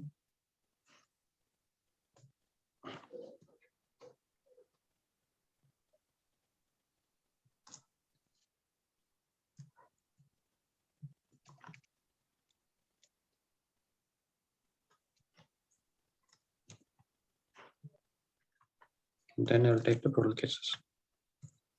So this is nothing but mine. There is a representation of like when you are design, if it is a multiple developers, no, in an organization, they look for the standard level of when you're doing any measures or columns, they look for a standard level of abbreviations. So what we do is like when you are doing a measures, use hash, and like what we are doing here, total cases. Okay. So this will show you as a measure, and I will show you the other way. Like we have to keep all this total cases and everything in a folder. So whenever a new developer that takes my PBI file, they will look for a measure folder and they look for a column folder. Okay. So similarly, right now it is a total cases. Let me do how many active cases are there. Sum of, you can take by country.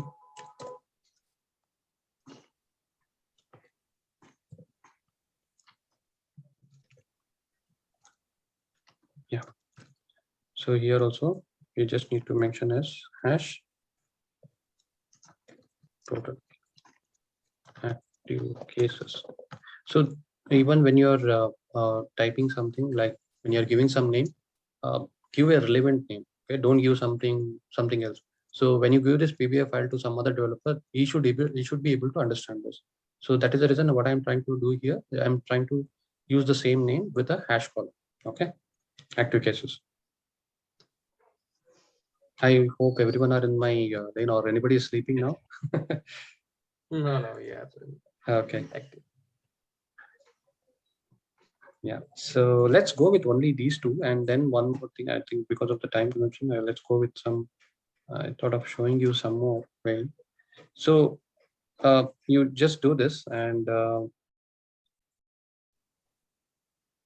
thought it is within 1 hour it will finish. And then total deaths. Okay, I am going to do that sum of hash. Sorry, sum of country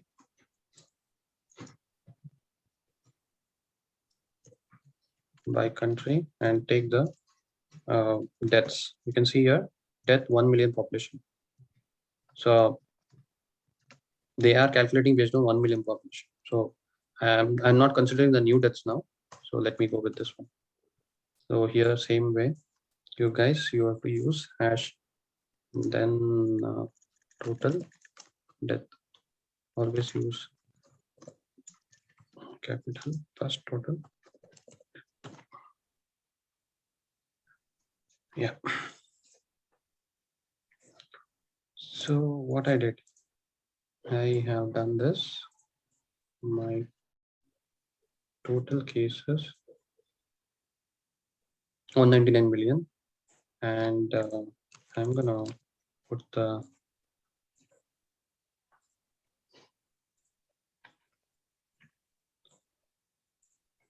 total debts is 144.3K. So in the canvas, I have a space left in the bottom. The dotted lines are showing it's not going down. Any way I can do? Okay. Here, no, bottom. Yeah, correct. Okay. So what you have to do, you just need to click on it. There is an option called Painter. Okay. There's an option called Painter. In that, there's an option called Page Resize. So just drop down, and you can do the custom as well. So you can increase so you can increase the width or height, whatever you are looking for it, you can do it. As of now, I'll go with only 16:9. So I don't want to, but you can do it, or not a problem. Okay. Sure. So this is how I'm just working on this. Okay. Let me do one thing. I will do the background page as some nice catchy color. I will try to give. So when you're going to give the background color, you just need to click on this page, and Painter is available. And there's a page background. Okay. So let me use this color as a little bit the white darker, 20% darker. Now let me go with 30% darker. Okay. And there is an option called transparency. You need to reduce this transparency. Then only that will be started highlighting. You can see here, right? Okay. So the reason behind why did I do, you will get to know my tiles. So where I'm getting this, where I'm going to put this tiles and everything. So easily it will be identified. There's so many options are available where like user, when they move it, it will try to highlight. So I'll show this in the course. When you guys are doing the course, I'll try to show. Okay. And yeah, so this is my total debt, and I will show the total active cases. It's 15 million. Then, there is one more option called total recovery. Let's go with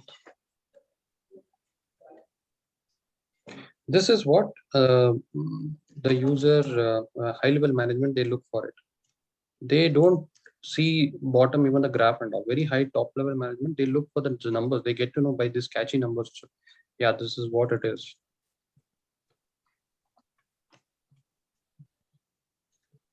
Country, there is total recovered. The total recovered. Just make sure that everyone uses the right naming convention, should be fine. Total.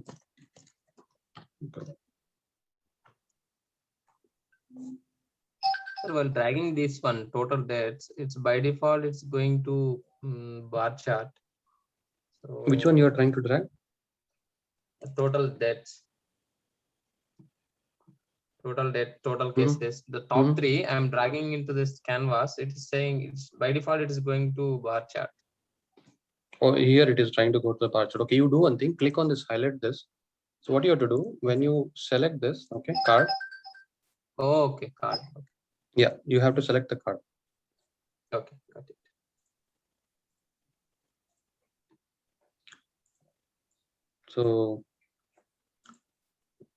So what happened now? Like I have, I'm able to see these are the one. Yeah.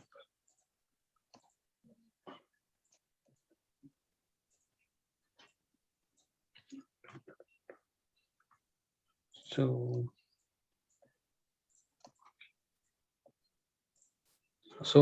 you can arrange this in the canvas by moving the styles here and there.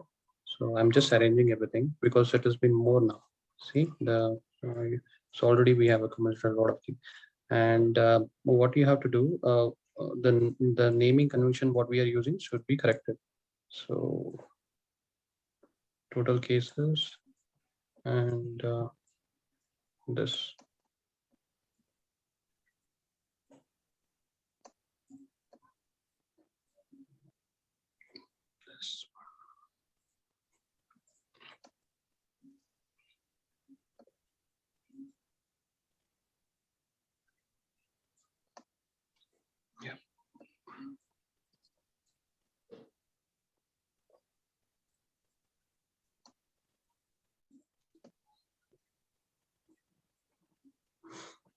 Okay.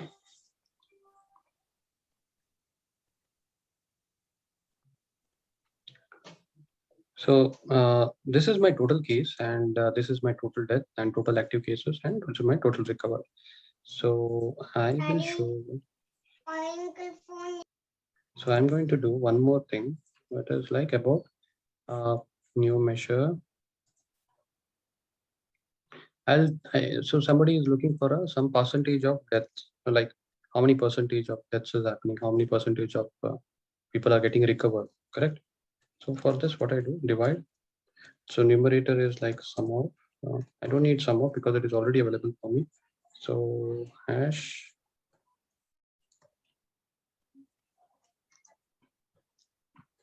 total cases, total. So total active cases, comma. So this is divide function works similarly. You can see here. So divide is nothing but you're going to do add the numerator on top, and then comma denominator. Okay, if you're looking for the alternative result, you can add up here. I don't need anything now. So see, guys, whenever you are writing any measures now, always make sure that you make a separate measure and don't combine everything. People do mistake. People do mistake like everything. They try to write everything in a single column and they make messy. Okay.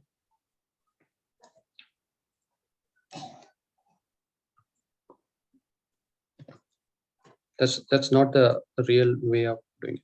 So total cases, it's nothing but, yeah, this is what it happens.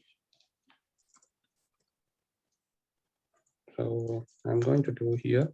So you can see here, this is a percentage what I'm taking, correct? So percentage of total active cases.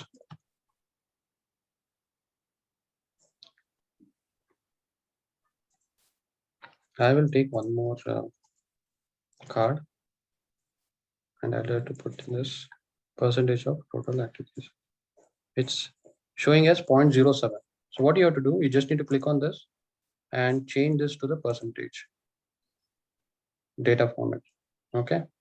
So now it is 1.49% of total overall.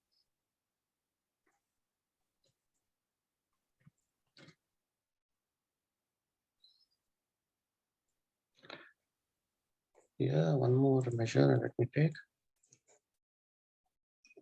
Okay, so I think this.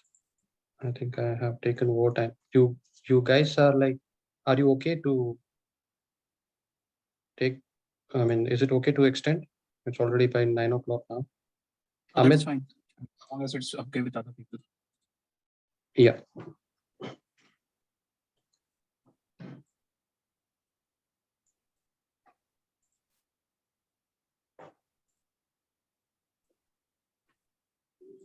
What I'm going to do is like new measure, same way. I'm just dividing this. So total cases, death cases. I'm just calculating how many deaths is happening. Correct. Time by total cases. So this is the easiest way to write the measures and column. This is how you people have to write. And percentage of total deaths.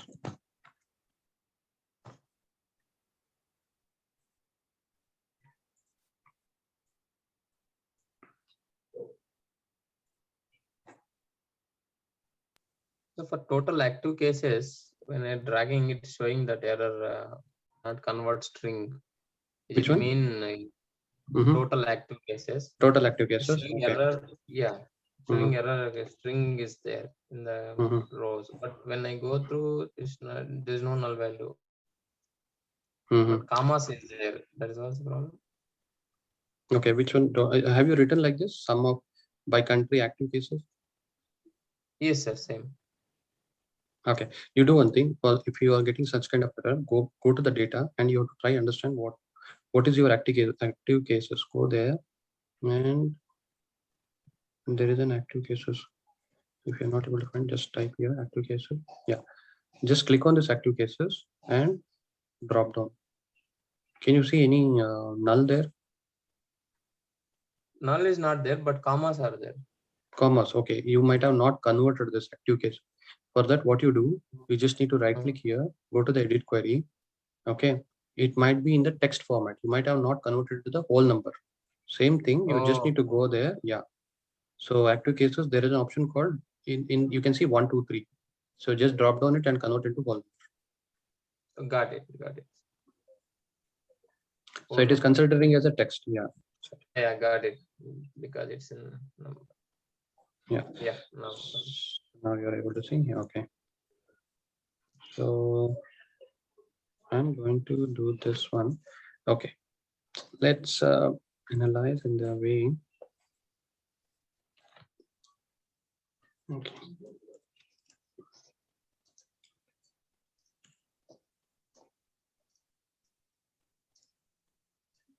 But the great part is here, whatever we do, it recording changes on the right side. So if you want to remove or undo, just simply go to respective change and click on it. Just simply. Yeah, correct. That's the beauty of this Power BI. Exactly. Yeah. See, if you see the deaths is actually like 0.07%. It is way less. Correct. But overall, like 199 billion, it's way less. And yeah.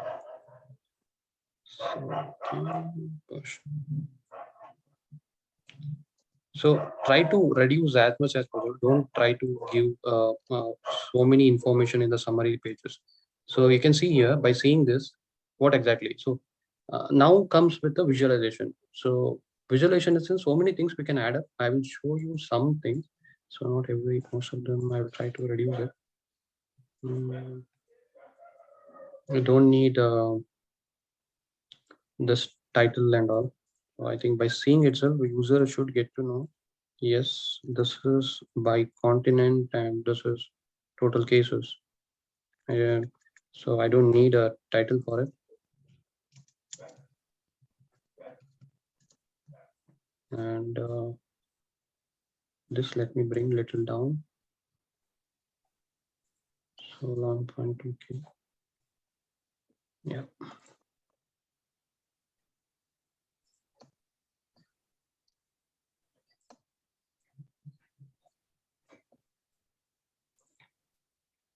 So what I will do here,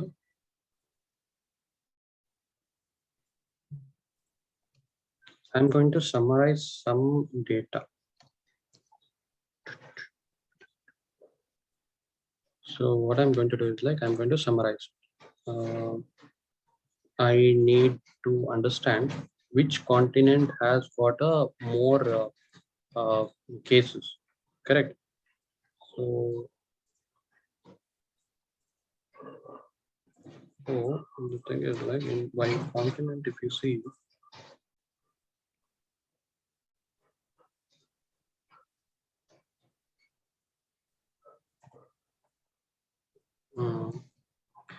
okay, by continent, if you are able to see, the data is telling me it is something around which is the higher cases,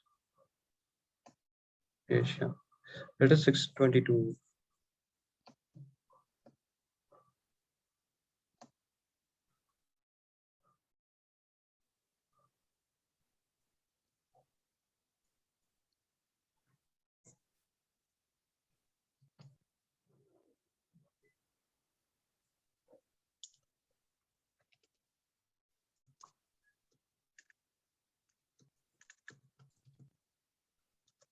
Okay. So yeah, so what I will do, I'll do a summarize of this table and I'll try to understand which country, if I am showing this one, this particular table, I'll try to highlight which country has more active cases. Okay. Sorry, which continent has more active cases.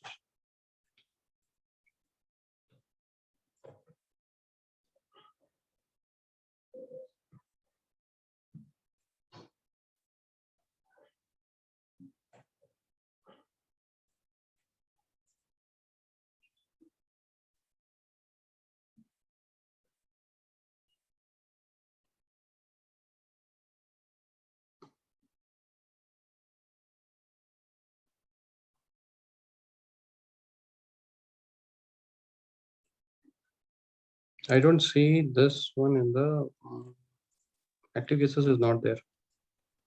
It's not there.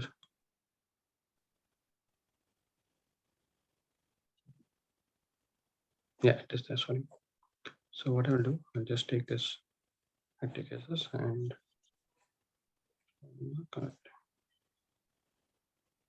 yeah. So what I will do, which country has got more active cases? For this, what we do, we will create a table. Okay. So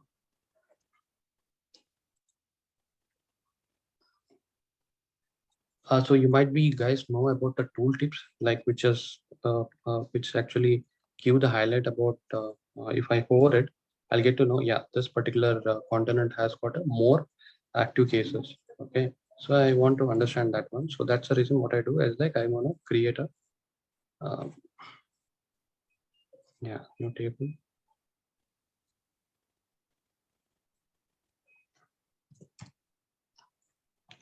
I'm going to summarize the column by continent. This actually summarize columns. This will give you the how the required columns we can take and we can summarize it. We can actually only instead of taking all this data, I'm going to summarize this data and I'm going to represent it. Okay.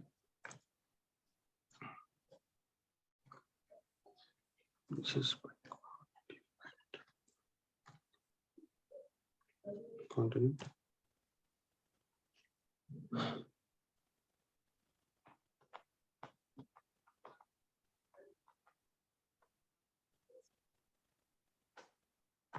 Let me select by country only.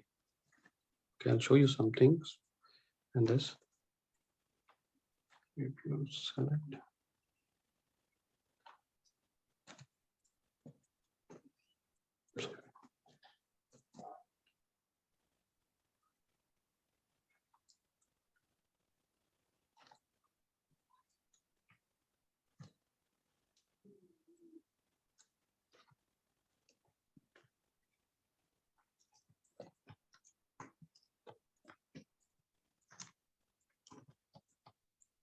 I'm just typing this, how many cases are there? So sum of by continent active cases. So this is what, and I want to understand how many a continent has cost 4 lakh cases. So for that, what we can do, I'm going to understand which continent has crossed more than 40 lakhs. Okay. Active cases. Crossed. Is there more number of cases? I can say more.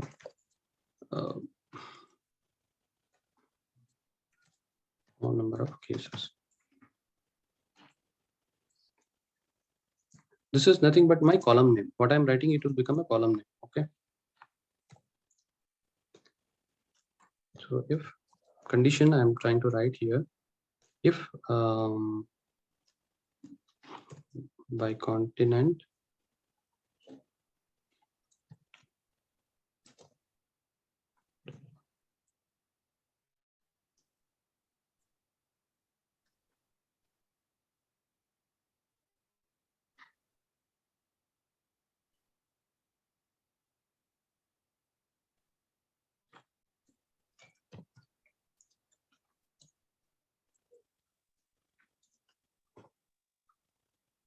active cases is greater than equal to 40 lakhs.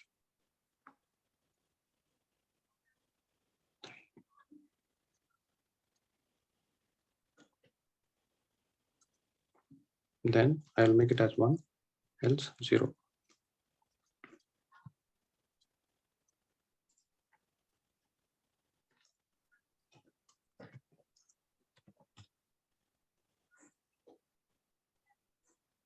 Okay. Can you guys see, guys? You can see here. Now what I will do, instead of this one, I'll try to put the same thing just to make sure that I copy this one. So are you able to write this query in your thing? Hello? Just writing it. Yeah. Just try to write summarize columns by continent, what you are going to do, you try to understand what I'm writing here. You like when you're writing this query, understand what I'm trying to do here. So what I'm doing is like I'm trying to understand how many cases which has cost 40 lakhs. So user will ask me which cases, 4 million cases. They'll ask like how many. In India they use lakhs, but if you go for the European countries, they use millions. I think somebody is there from the European. They might be they use a millions. Okay, so if there is any active cases which is cost more than 4 million, so I want to understand which continent has got more cases. So for that reason, I'm using this. Okay, I'm trying to write this query. I'm not able to get this table one. I can able to say measure, new column, new pick measure. Okay, what you have to do is here, just click on this by continent, any one table in the fields, and you will be able to see the table tools. Click on this. Okay, table tools, and click on this new table. Okay, got it. Okay. And can you bring up that query once again, please?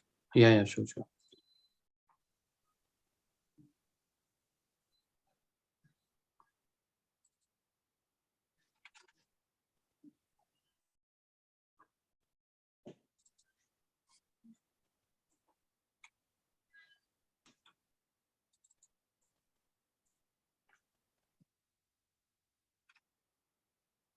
Anyone has any doubt?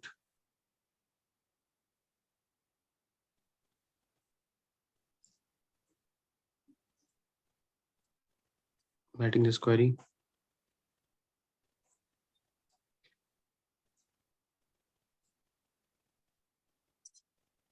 I mean, no doubt over here. Just trying to understand the logic over here. So what we are trying to portray over here is if there's any active cases which are more than 4 million for any continent. Correct? Yes, exactly. So once we run this, how are we going to apply a filter, or is this kind of a separate table that we're expecting be available in a dashboard or on the summarize? So what I'm trying to understand is like when you over it should show me the this active cases, like it's nothing but a tooltip. Yeah, I'll show you the tooltip, how it works and all. Yeah. Just give me two like half a minute. I will write the query. Yeah, sure. Do you want us to rename this table to something, or? I have already renamed active cases. Just make it as table as active cases. 1 minute, sir. Let's stay on the query. This time typing it.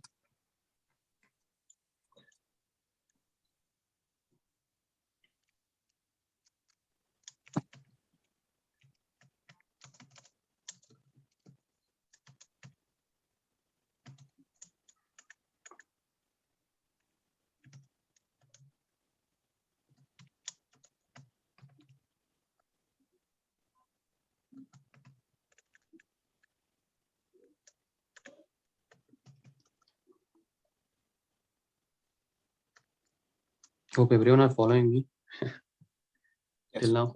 Yeah, it's quite easy. So when we start working on the different dashboards, you people have a lot of knowledge on this one.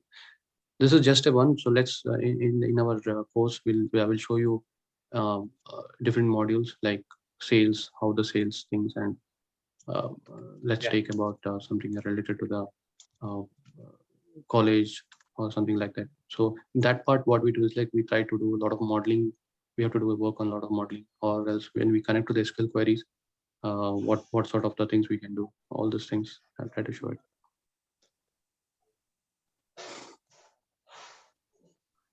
So you can see this dashboard here, or it's already started. I mean, it's showing here, which is like more than 4 million. So out of all this continent, I can see North America is in the top. But if you see this is how the things should work, correct? But if you see overall cases wise, it shows only which country. Asia is top. But if you see the active cases, which is the one, North America. This is how you get to know. Yeah, still North America is more. People are thinking that Asia is more. It's not right way of presenting, but North America has got active cases, more active cases.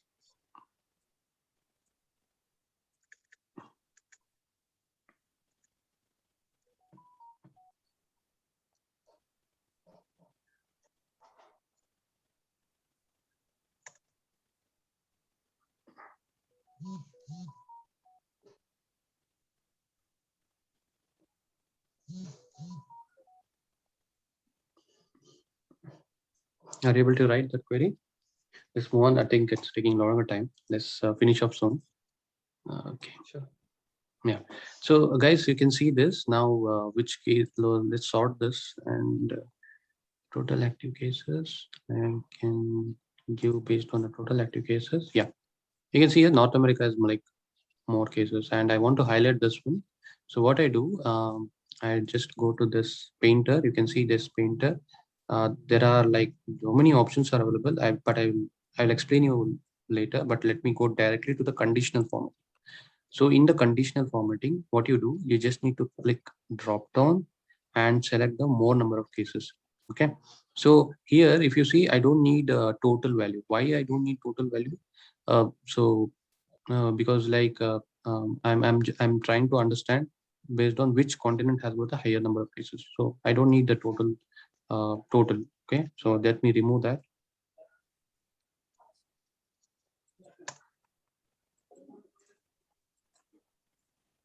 Yeah, that's all. And then I can see some blank also. So let me remove that blank. Okay.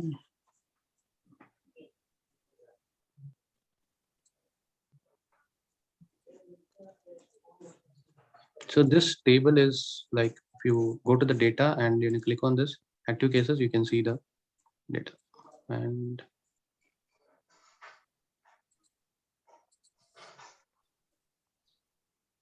so for this thing, I will do.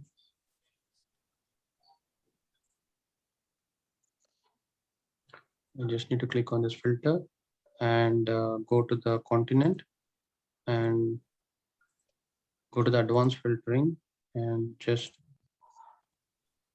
is not blank. Apply. So it removes the blank and I can see only the North America. So what do you do here? So click on this total cases and convert this into the comma format, like accounts format, nothing but.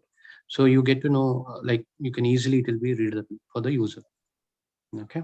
And then what I do, I will try to highlight that particular one. So I'll go to the painter and go to this conditional formatting. And there is an option called more number of cases and go to the font. Yeah, so not font. I can go to the icons and then click on the advanced control.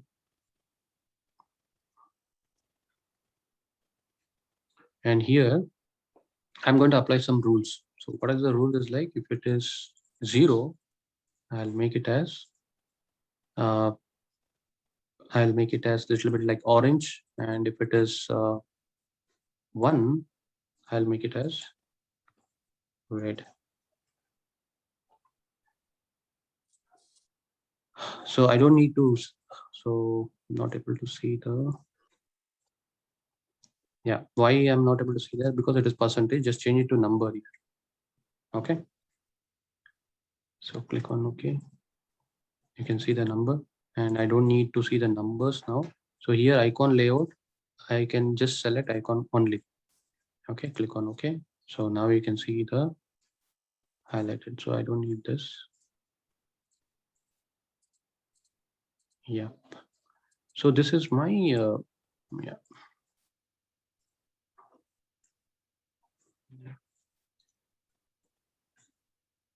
So I'll change this to, there is an option called page size. Okay. When you click on this next page, there is an option called page size. In that page size, there is an option called tooltip. Convert this to tooltip. Sorry, something happened. Yeah. So what I do, I'll do it in the next page so that my, okay, go to the page size and just change this to tooltip. So the smaller icon will come up and just copy this, whatever we have done here, to the tooltip. You can see here.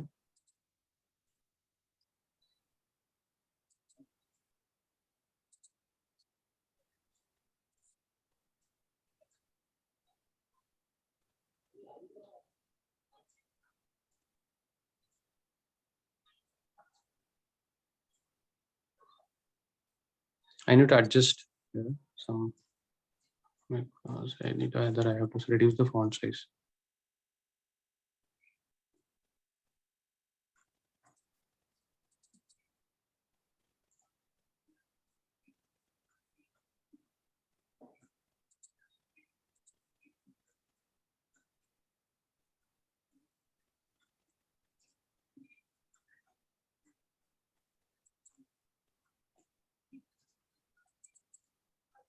Yeah.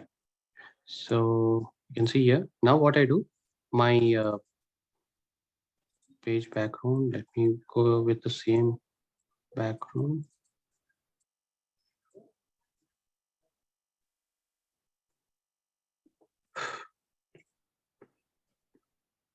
Okay, so now what you do, just need to go to the, I don't need this page for now, delete this and go to the summary page here. And what you have to do, you just need to select any, what you are going to show here, active cases. So select this particular graph, which is stack 1, and go to the painter here. And then you can see the tooltip. In the tooltip, there is a default one. Just select the report page and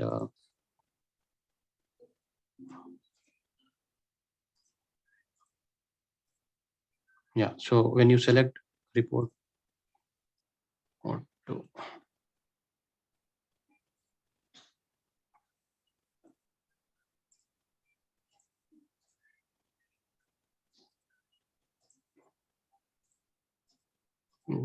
think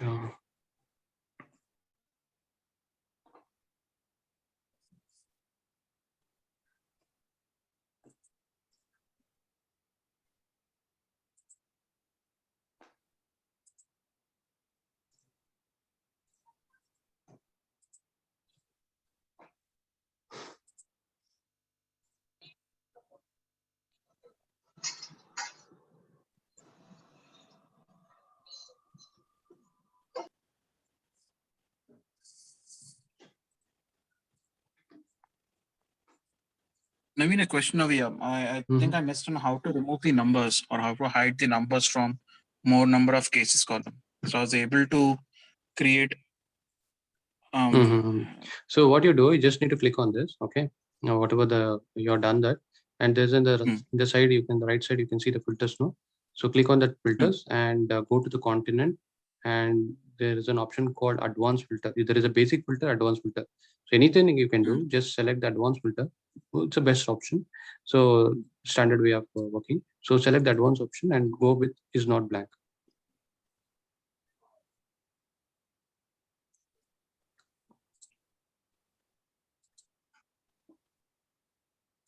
I'll rename this page as active cases. Okay, and then let me try this. Should work.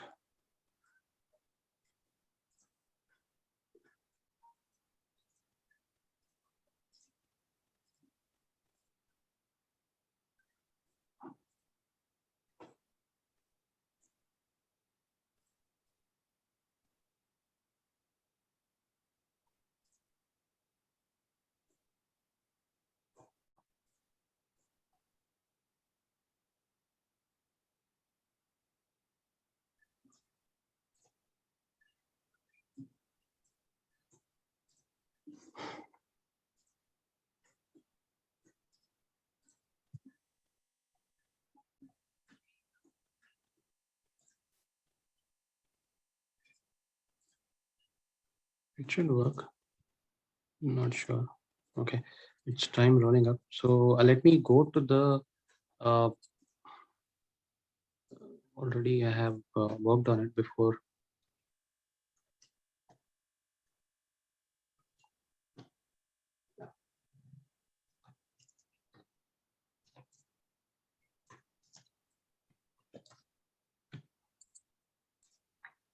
So are you people are able to see the tooltip? Like when you click on this, okay. So when you are done with the tooltip, you just need to go here in the painter. There's an option called tooltip, and go to the default, remove the default to report page, and you should be able to see this. Are you able to see that?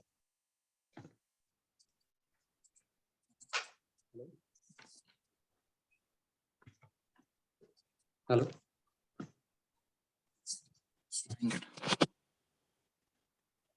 So are you able to see? Yes, it shows report page. Yeah. The report page. Tooltip. Yes. Tooltip, you are not able to see it. No.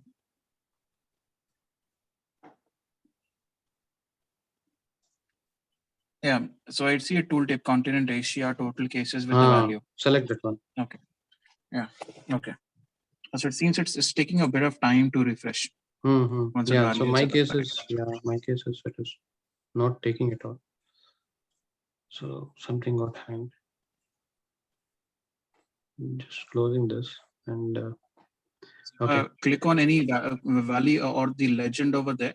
The values are actually changing for the other reports as well. I mean the other tiles. Yeah, that's how it has been designed. Correct. So let me show you the fully developed one. So what I do is like, I'll close this. So these are the things. Okay, it's all basic. So I think I have taken longer time. I thought it will finish within 1 hour, but I'll open you which is already been designed one. Okay, I think designed in the sense just before.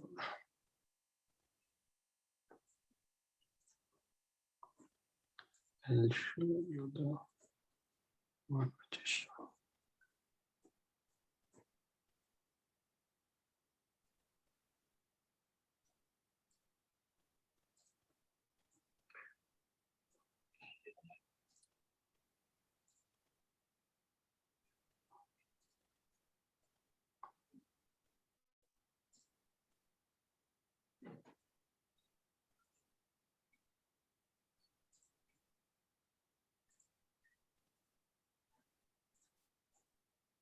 Okay.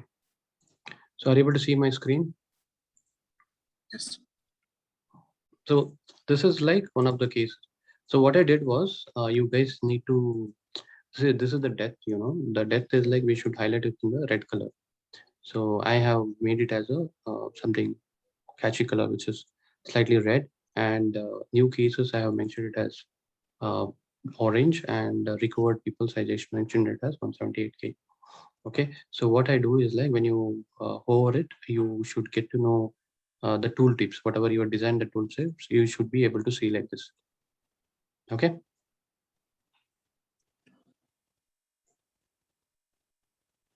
And that's how it works. And like percentage of active cases is 1.8 and 15.99%. So this is what exactly how we design the thing. Okay. So what we do is like we create the folder and all. So how to create the folder? You just need to go to the modeling and click on the measure, and you can see there is an option called folder, display folder. I have just made it as calculated column. So all the calculated columns comes into the column, and all the measures I keep it in the measure. So I just need to click on it and just change the folders. Okay. I think this is more than enough. And whatever you people have done the tooltip, just hide it. Right click on it and hide this before you publish this to the services. So what I'm going to do now, I'm going to publish this. Okay, COVID-19 dashboard. And so there is an option called publish in your right corner. So I'm just click on the publish. And before that, I can show you one more thing. What I've done is like a ranking by country. So I don't need to see all the country. I want to see only top 10. So for that, I have just created a measure which actually gives me the total ranking. You can see here the total cases and the ranking wise. So the top 10 cases I can get to know about it. Okay, so this is how my dashboard will look like continent wise. And you people just in your data when you are loading it, there is one issue. What exactly the issue? I'll show you that. Okay, so here in your data, are you able to see there is a blank column comes up when you take the data? Okay, so I saw that first. I actually filtered it out initially. Filtered it out. Okay, so Yes. that actually, what is that? What is that data? So that is, I'll tell you what exactly it is.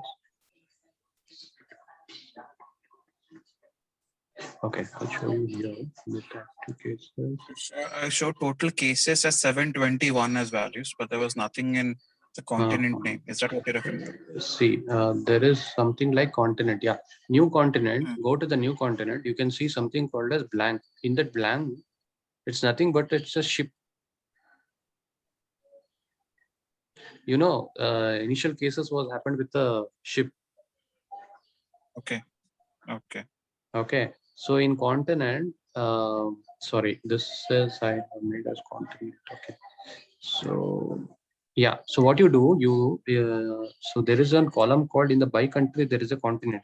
So in that continent, you just try to see that naming convention. What they have given is something like that ship name in that continent. If you see here, data, you can go and check. They have given, that is what I have analyzed.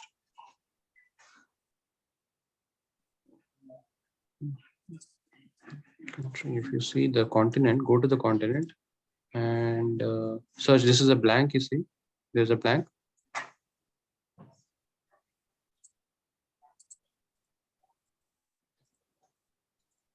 If you select this blank,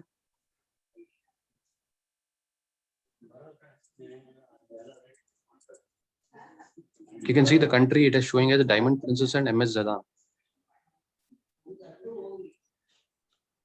So this is how this is how I got to know these two. You just go and search in the Google, you get to know this is Diamond Princess at MS Zadan is a ship name. Okay. So that is how I got to know about it. I just removed that from my filter. So actually I should have been removed here, but it is okay. I want to understand even the ship. So I just kept the data. So in the when I'm doing the this like analysis, I just removed that ship. So for that, what you do, people do, just create a new column, go to the new column. This is all work you can do. Okay, I'll give the like a homework kind of things. Just go to the new column and just type this new continent, create a new continent, and whichever is showing as a continent as a blank, you make it as a ship.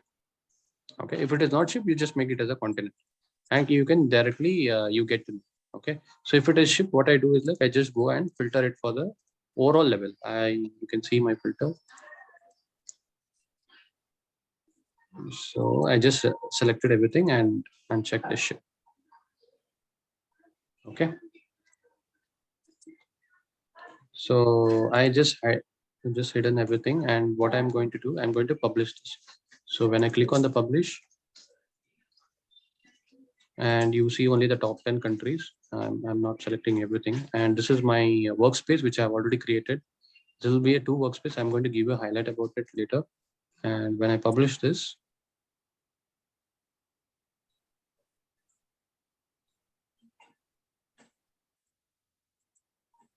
you can see this hidden part, it won't show in the services file. Yeah, so it's published. Now you click on this.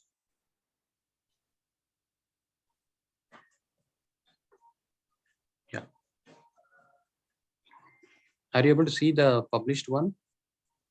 No, right? The screen is still on the publishing to Power BI. Okay, I'm just showing the published one. Yeah. Are you able to see the published one now? Yes. Yeah, so this is how the published will look like. Okay, so where it is being published, you can click on this test workspaces, and this is my COVID-19 dashboard. Okay, this is where when I click on it, I can see my dashboard has been published. Okay. The COVID-19 response, all this logo you can create something catchy way, and this is just a basic which I done. Okay, and when you're done with this, so you remember in architecture, people who are in the big organization, they work on the multiple test workspaces and all. So what we do is like when it is done with this, so what we do is like we create an app. There's an option called create app. So I'm going to make it as a COVID app, and I will publish this. So go to the navigation. This reporting link you can use and distribute to any people. So whoever they use, I don't think so. This is publicly available. So once it has been published, let me check that. So this permission, I can give the permission to the organization or any specific people, group of the people, or the entire organization. Okay. This is internal, so you cannot publish to the public. So once it is done, just publish it. So I'll just make it as just COVID and publish this. Yeah, app is created, and this is my app. you can give this link to the user. So when the user clicks on it, this is how it looks. This is my app. You can see here the two dashboards have been published. One, this is my test one. I have not designed anything, and another one is my COVID-19 dashboard. They can download this into the. There's an option called embedded. Embedded is nothing but if user wants to publish in the SharePoint, people can give the embedded link. So you can use this and give it to the SharePoint. Those people, they will update in the SharePoint. Whenever they click on it, automatically it will divert to this app. Okay, that's all about session. This I will try to give you the glance about it in the course. I think it's already been too late. I'm taking 2.5 hours. So hope guys you liked this course, this demo session. For anything, please reach out to Amit. So I can I'll share the Amit's number here.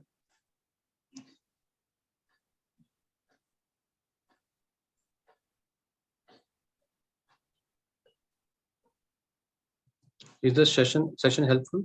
Are you able to see my screen? It's a head start over here, so we can look for other information ourselves, and we can start working on things ourselves. Yeah. So you can contact Amit. Just for anything for the course related information, please contact Amit on this one. He's my manager. Okay. Yeah.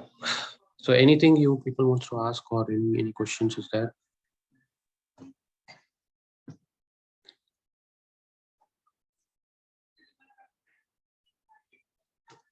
Yeah. Thanks. Thanks. I think you people just work on this COVID one. You just you people do whatever we have done. Just reapply those things and all. So it will be very interesting and how to present and all. So these things and all you'll get to know more about it. I think this course will be like more helpful when you people are done with this course. You can really try any corporate jobs if you're looking for it, or if you want to become a purely into a data analyst or data scientist.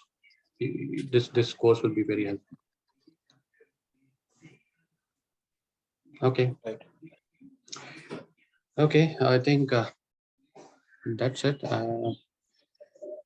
And you Thanks said for the training. Sorry, yeah. the training is not decided if it's going to be morning or weekends. Yeah, not yet decided. It will be in the morning or weekend. Amit is the right person. You can contact Amit. He will guide you. Okay, cool. Yeah. Thank you very much. That was very informative. Yeah, for the Santosh job placement and all, you can connect with Amit on this. Amit is the right person. He will give you the right information. I think he may have a lot of contacts. Yeah. Thanks. Yeah. So anything else you guys are looking for? Okay. Thanks everyone for joining this call. Have a great day. Have a great weekend. So Take care. thank you. Take care. Bye bye. Bye bye.